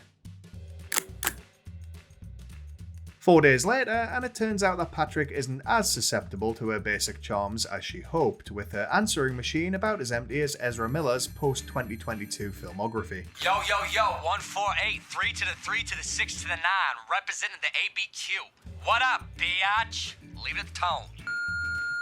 While maxing out her credit card on more crap she doesn't need, she spots Patrick chatting with a male friend and confronts him. He eventually coughs up the real reason for his absenteeism. He's an alcoholic. The poor guy assumes her unfazed attitude is down to open-mindedness and risks his recovery by asking her out properly. What he doesn't know is that she considers her own rebounding after Big to be on par with rehab from actual real addictions. Run, Patrick. Run. Over what becomes a series of dates, Carrie tries her level best to get him into her brownstone and her pinkberry. In a fatal blow to an ego that's only ever 2 steps from the cliff edge at the best of times, the most she manages is a non-consensual grope and a brief suck on his chin. When Patrick reveals that he's never done the deed sober, Carrie's quick to remedy the situation by volunteering her cloven inlet as tribute. After Patrick experiences a struggle cuddle without having had a skinful first, he reacts like a kid who just saw the corner of a PS5 box through the wrapping paper on Christmas morning. He jumps up and down on the bed, and it's all a bit Tom Cruise. We've never seen you behave this way before. I know. Have you ever felt this way before? This glowing review is very clearly all Carrie's been after though, and she can't help but sound off about her apparently 5-star front business at brunch the morning after. Halfway towards a jealous rage stroke, Charlotte starts listing her own compensatory skills, but the best she manages is being good with accessories, of which she's wearing none, so... That night, Samantha starts to have second thoughts about her planned boink session with the Davids, who showed up in matching underwear, and I'm now starting to wonder if the writers think gay men only exist in fiction. That's only compounded when their comparison of Samantha to 1930s film star Jean Harlow is all it takes to overcome her doubts. That, and the fact that the dance of the fucking Sugar Plum Fairy plays in the background throughout. However, when she tries to send them down to Yodel in the Valley, they suddenly realise that the reality isn't living up to the fantasy and leave her blue-lipped. At a tantric sex workshop Charlotte drags them all to with her, Carrie admits that she thinks Patrick isn't just enjoying being up to his nuts and guts, but might have cross-addicted to it. Charlotte shuts down this and Samantha's whinging that a gay couple didn't take her for a mustache ride so that she can better hear the erotic ramblings of their host, Dr. Shapiro.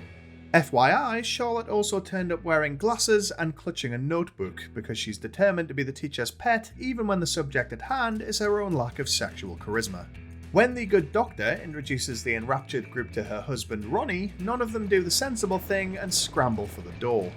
Ron throws off his robe, lies on the floor, and allows his wife to go at his kipper ripper for a solid 90 minutes. I don't know exactly what Shapiro's doing down there, but it looks like she's trying to unblock a drain. Regardless, it has the desired effect, and good old Ron Ron's feature-length Edge session is rewarded when he fires a stream of sticky white love right into Miranda's face. There's a sentence I could have done without saying.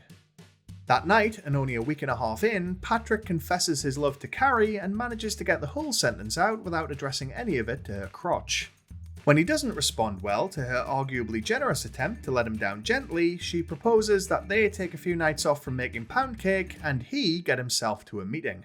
Let's just take stock here, shall we, and remind ourselves that this entire storyline hinges on the idea that someone is so taken with Carrie Bradshaw's queef quarters that not gaining access puts them at risk of relapse. I'd have an easier time believing that Charlotte's political fundraising hasn't at some point indirectly financed a white supremacist group. Speaking of whom, she's back at home picking up the slack left by Carrie's uncharacteristic level-headedness. She gives Dr. Bram the full Shapiro, by which I mean working his wang like a washerwoman pounding out a stain. Since we never hear from him again, as every chance he expired midway through and wound up Dorian Corey'd in Charlotte's closet.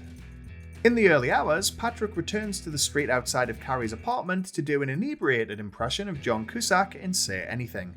The end game of this clearly well thought out plan is him exposing his nut cannon to the neighbours as the show approaches alcoholism with all the sensitivity of an Alex Jones conspiracy theory. Turn the friggin' frogs gay! Do you understand that? Turn the friggin' frogs gay! Serious crap! Carrie watches as the reflection of the moon in his pale ass disappears around the corner and marvels at the assumed power of her south mouth. Since Patrick likely ended that evening paying similarly intoxicated compliments to the crack between the cushions in an abandoned alleyway sofa, I'm inclined to disagree. Why hello, congratulations on making it this far. Obviously you've been to one of Dr. Shapiro's workshops. Why not bring things to a mutually beneficial climax by leaving a like and subscribing? At least here there's no risk of getting hit by a stray shot of Ronnie's love custard.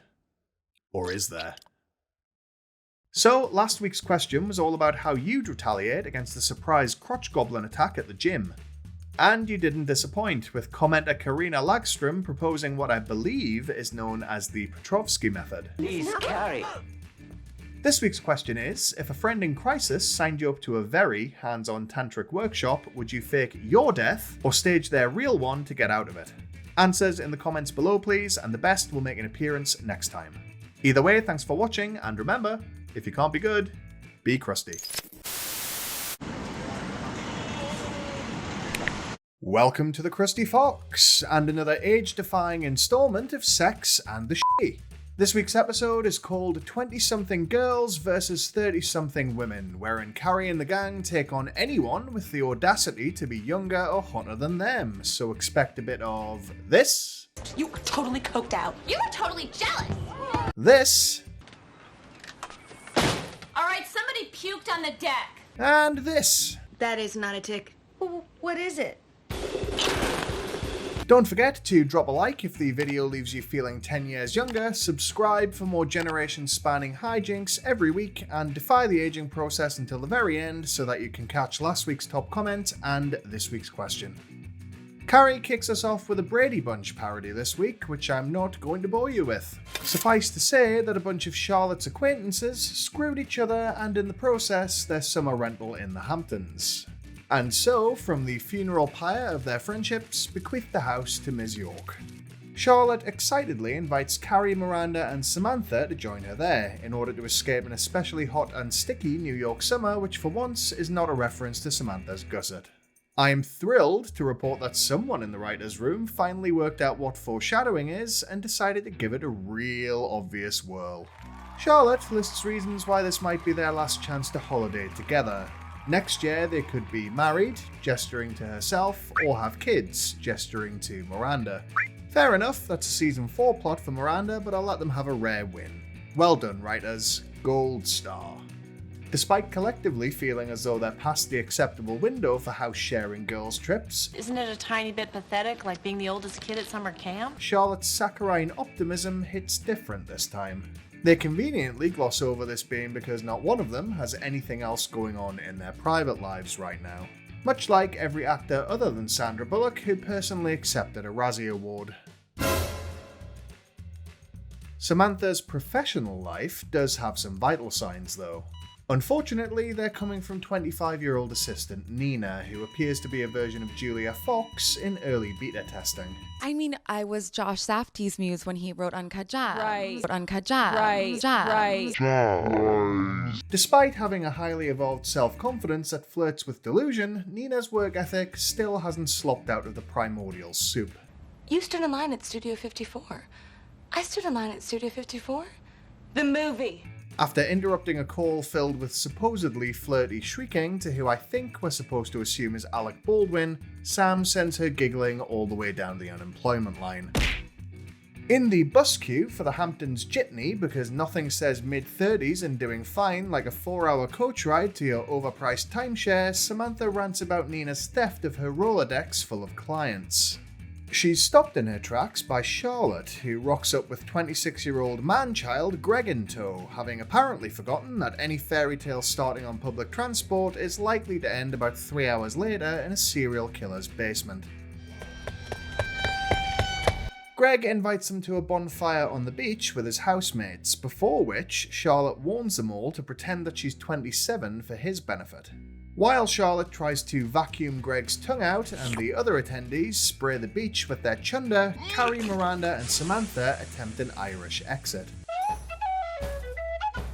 Carrie gets waylaid by aspiring writer Laurel, who recognises her across the sea of sick.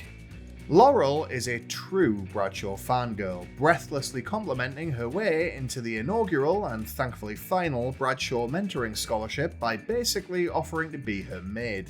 A flustered Carrie barefaced lies about having a busy summer, which is actually going to be spent watching all of her apartment walls turn yellow with nicotine stains, but hesitantly gives Laurel her number. Back at her apartment, Carrie thumbs through a scrapbook of what she seems to consider the glory days of her 20s, but as far as I can see, not much has changed. And I don't mean that as a compliment. She wonders whether fresh-faced 20-somethings are really any better off than their world-wearier elders, leading to this week's headline: 20-something girls, friend or foe? She ends up taking creepy Laurel to a book party where the festivities are quickly kneecapped by the youngling's admission that she's saving herself for marriage. Carrie's visible shell shock and history of slut-shaming Samantha therefore tell us that there's clearly no amount of sex you can have that she won't judge you for. After sending Laurel off to the bar to fetch a Cosmo like a badly trained service dog, Carrie bumps into fellow Hamptons goer Dr. Bradley. The good doctor's impressive 5-head makes it look like he's about to start massaging his temples, levitating off the ground and reciting every guest's probably extensive list of secret sexual indiscretions. He does manage to get Carrie's phone number out of her though, probably because she's distracted by wondering where he parked his floating yellow wheelchair.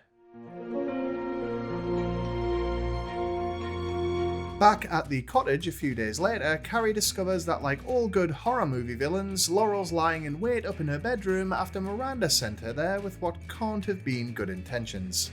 Charlotte follows her upstairs to take a shower, ominously stating that she's itchy in her bathing suit area after frolicking in the sea with 5th grade Greg. Samantha, meanwhile, receives an invite from ex-assistant Nina to the upcoming Hamptons hoedown party and is furious at the prospect of being upstaged. She needn't worry. Considering what we know of Nina so far, the gift bags are probably a handful of loose sandwich meats and a coupon for 20% off a chlamydia screening. Upstairs, Laurel tells Carrie that her abstinence is caused by previous generations of women devaluing the act of beating about the bush. Sagely, Carrie asks what men exactly drew her to the Sex and the City column, which manages the dual feat of not only devaluing sex, but also making it sound about as much fun as a game of hide-and-seek with Oscar Pistorius. Ready or not, here I am. This goes unanswered due to Charlotte's panicked arrival, claiming to have found a tiny tick on her stomach. Of course, it's not a tick. And it's not alone. Good old Greg has given her a case of the saber-toothed crotch crickets. I assume her ignorance is because the Magic Kingdom doesn't offer sex ed classes. But she still has the good sense to run screaming from the house in search of prescription-strength pube mousse. Wanting to escape Crab Cottage for the evening, Carrie heads over to Dr. Bradley's place and makes sure to needlessly tell him about Charlotte's labia lobsters. I'd be happy to prescribe your friend some industrial strength Cubicide. No. Because she's the worst friend ever. She does at least make it clear that she isn't there for anything other than free wine and to escape the prospect of cultivating her own crop of bush fairies. At the Hamptons hoedown the next night, Charlotte makes a crab line for Greg. She confronts him about her infested nethers, which he thinks is cancelled out by her lying about her age. He allows her a flimsy fig leaf when he claims to have found out by looking at her driver's license, but since he has eyes, I'd say that even at this point in time he probably clocked her 3 blocks away.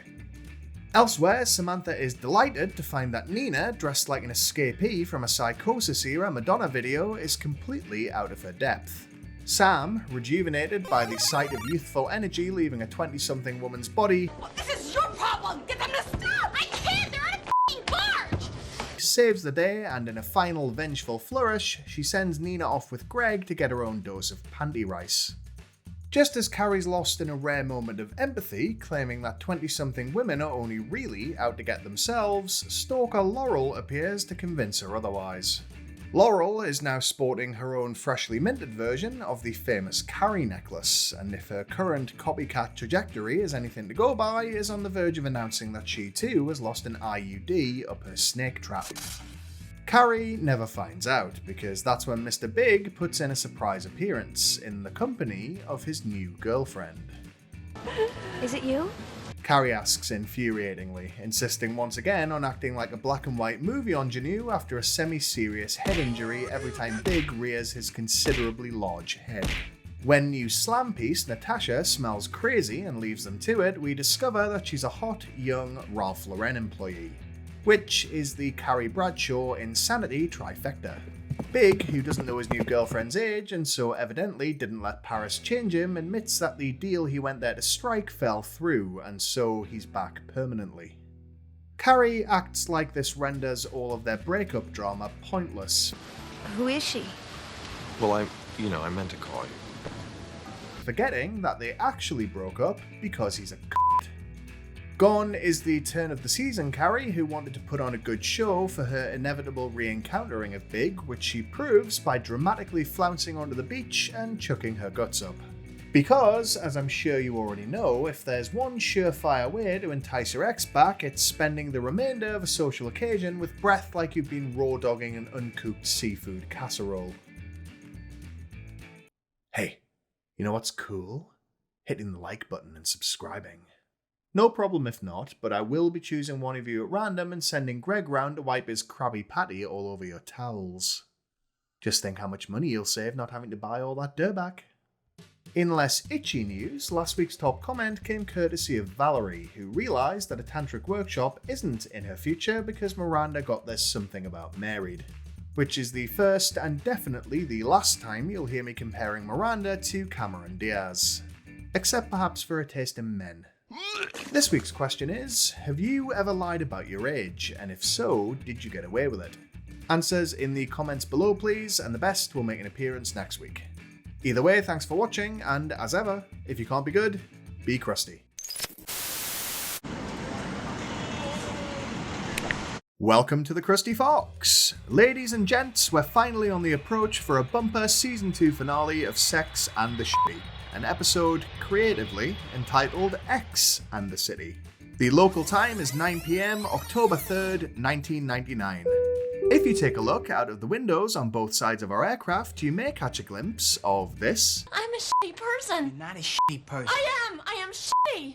This. These steps are very dangerous. And this. Or has time rewritten every line? Please use the onboard facilities to drop a like and subscribe if you enjoy your trip with us today.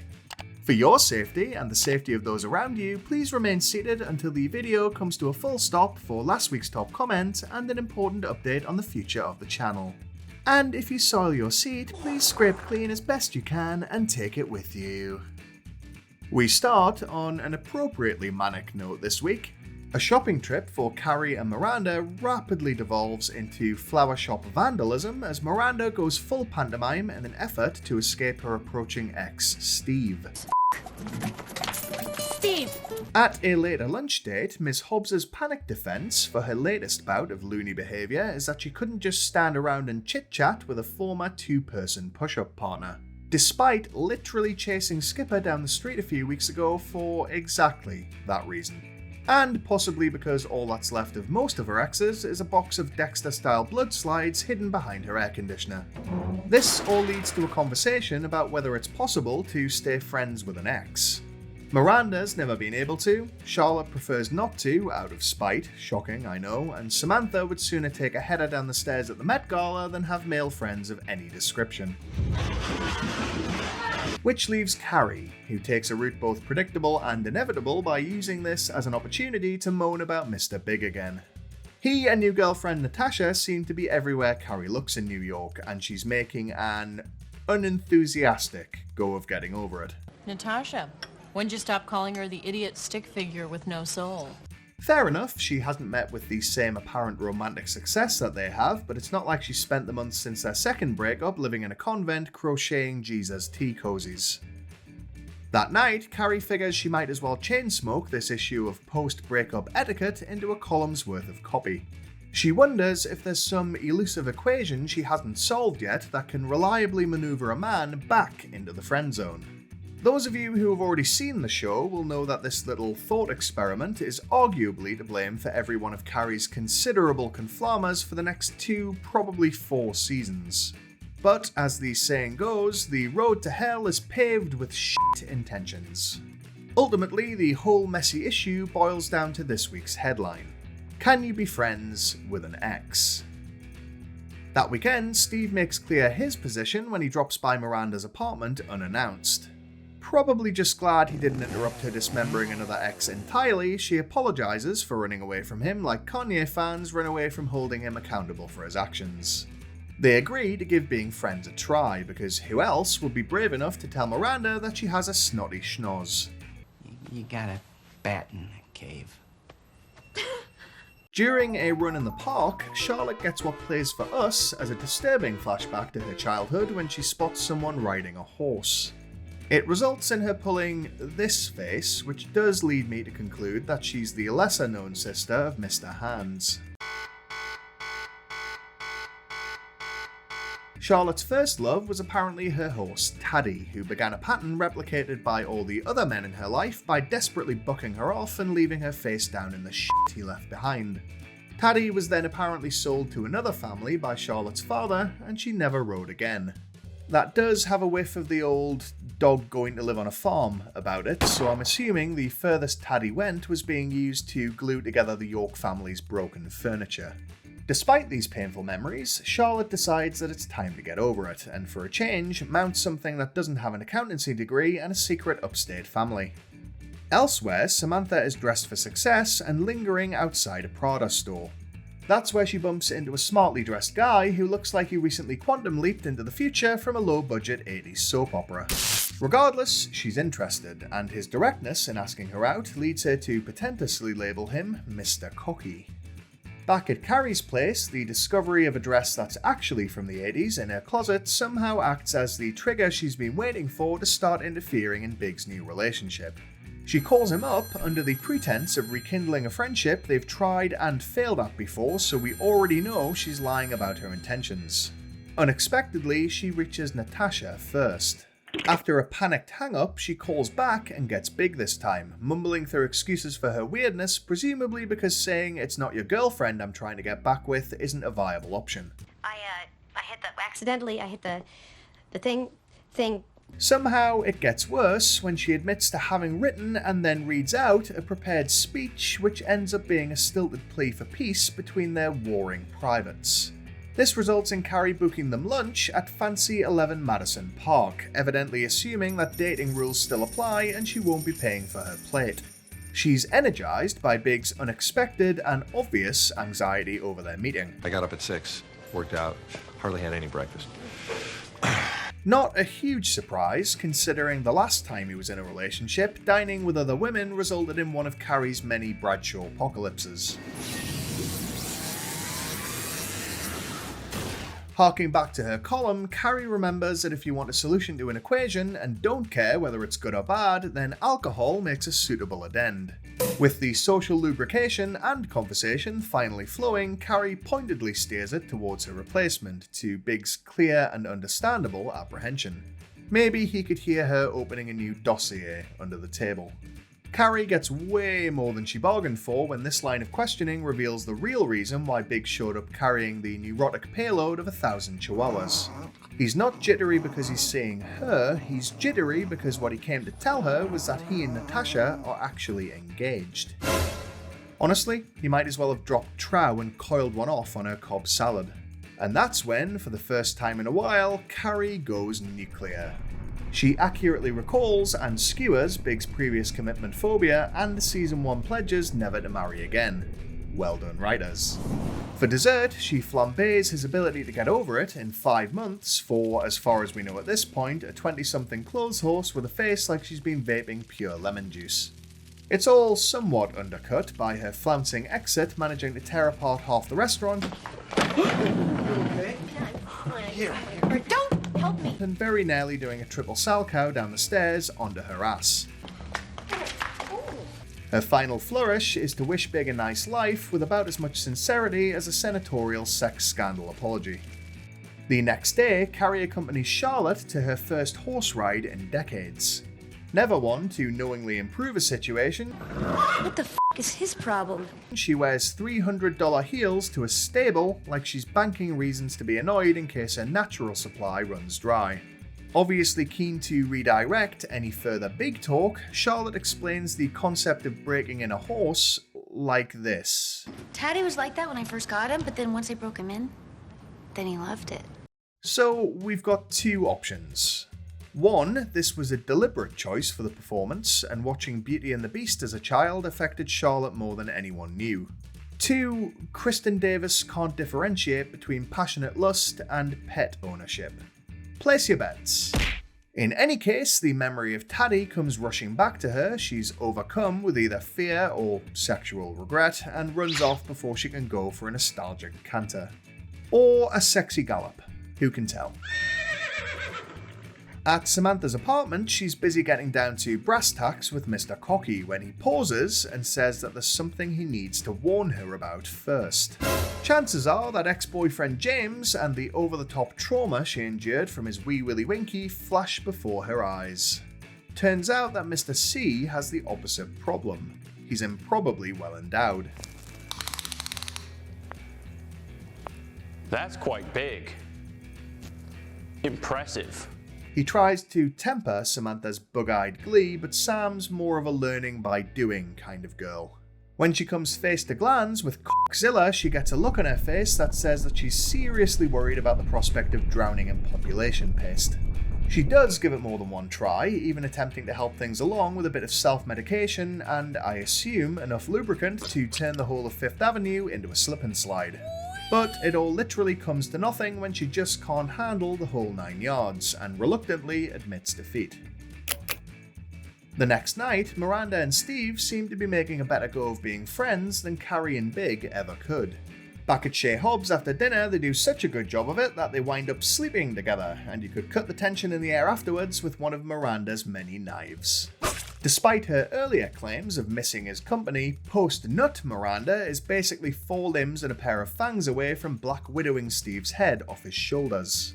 Just as it was before their breakup, the threat of an untimely death seems to be Steve's kink, so different strokes, I guess? Back in the park, Charlotte is giving things another go with new filly friend Pal, this time without Carrie because a horse is far less likely to rear up and kick you in the face. After a bit of farmyard ASMR, which once again makes you question who or what Charlotte really punched her V-card with. Oh, my daddy liked that too, yes. She gets over her pony phobia and rides off into the sunset, probably to the nearest location with cobbled streets. Sensing he has another 20 years of this shit to put up with before the merciful embrace of death, Big calls Carrie to try and straighten out their issues. Eventually picking up, she exchanges apologies with him and says she hopes that she can one day join he and Natasha for a friendly drink. Which would be like taking your new prostitute for cocktails with Jack the Ripper. In any normal scenario, that would be the end of it, and they'd never speak again. But Big, it turns out, either wants to keep Carrie around as a spare, or is already wishing for Natasha's untimely demise and doesn't want to hire a hitman.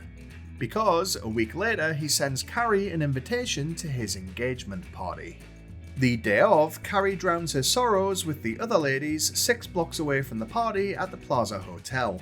When Carrie wonders aloud why it was Natasha and not her that gets to walk down the aisle towards Big's megamind head, Miranda unhelpfully compares him to Robert Redford's Hubble from The Way We Were.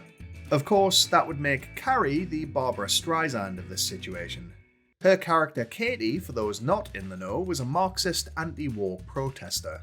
And the closest Carrie's ever likely to come to political activism is shouting at her TV during a style retrospective of Jackie O. Carrie decides on the spot that the movie is a perfect metaphor for her entanglement with Big. She's the wild, complicated protagonist, and any woman chosen over her is therefore simple, an easy way out. It's a bold assumption, especially considering she knows absolutely f*** all about Natasha at this point. But this level of delusion is literally Carrie's last option for closure before switching genre entirely and living out the plot of Girl Interrupted instead. Inspired, Carrie treks down to the plaza to find out why Big would sign up to the simple life and not the balls-to-the-wall insanity of being contractually tied to her forever. As Natasha watches on from a waiting car, Carrie puts him on the spot, and he unfortunately plays right into her fantasy, confirming what she suspected about his new fiancée being less of a 5-alarm f***up. Satisfied that it wasn't that he didn't want her, it's that he couldn't handle her, which isn't the compliment she takes it as, she strides away. As she passes by a carriage horse, she decides that some women just can't be tamed.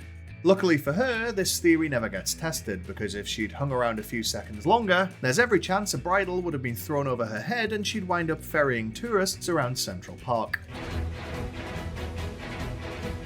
At least until Charlotte wonders why her next nag keeps humming the Streisand songbook and rejecting her advances. And just like that, we're done. I hope you enjoyed the ride, and if you did, remember to leave a like and subscribe. Last week's top comment came courtesy of the apparently appropriately named I'm Small and Angry, who ran a long con on their local bus services into their college years. I'll see you in the 4th circle of hell, my friend. But I'm afraid I do have some bad news, and there really isn't a good way to say it. Unfortunately, this is the end of Sex and the Shitty. Season 2. Of course, we'll be continuing into Season 3 and beyond. I'm going to take a couple of weeks off for a bit of housekeeping, and then we'll dive right back in. Keep an eye on the community tab for news about the premiere. Genuinely, thank you all for watching, liking, commenting, and subscribing. Take care of yourselves, see you soon, and remember, if you can't be good, be crusty.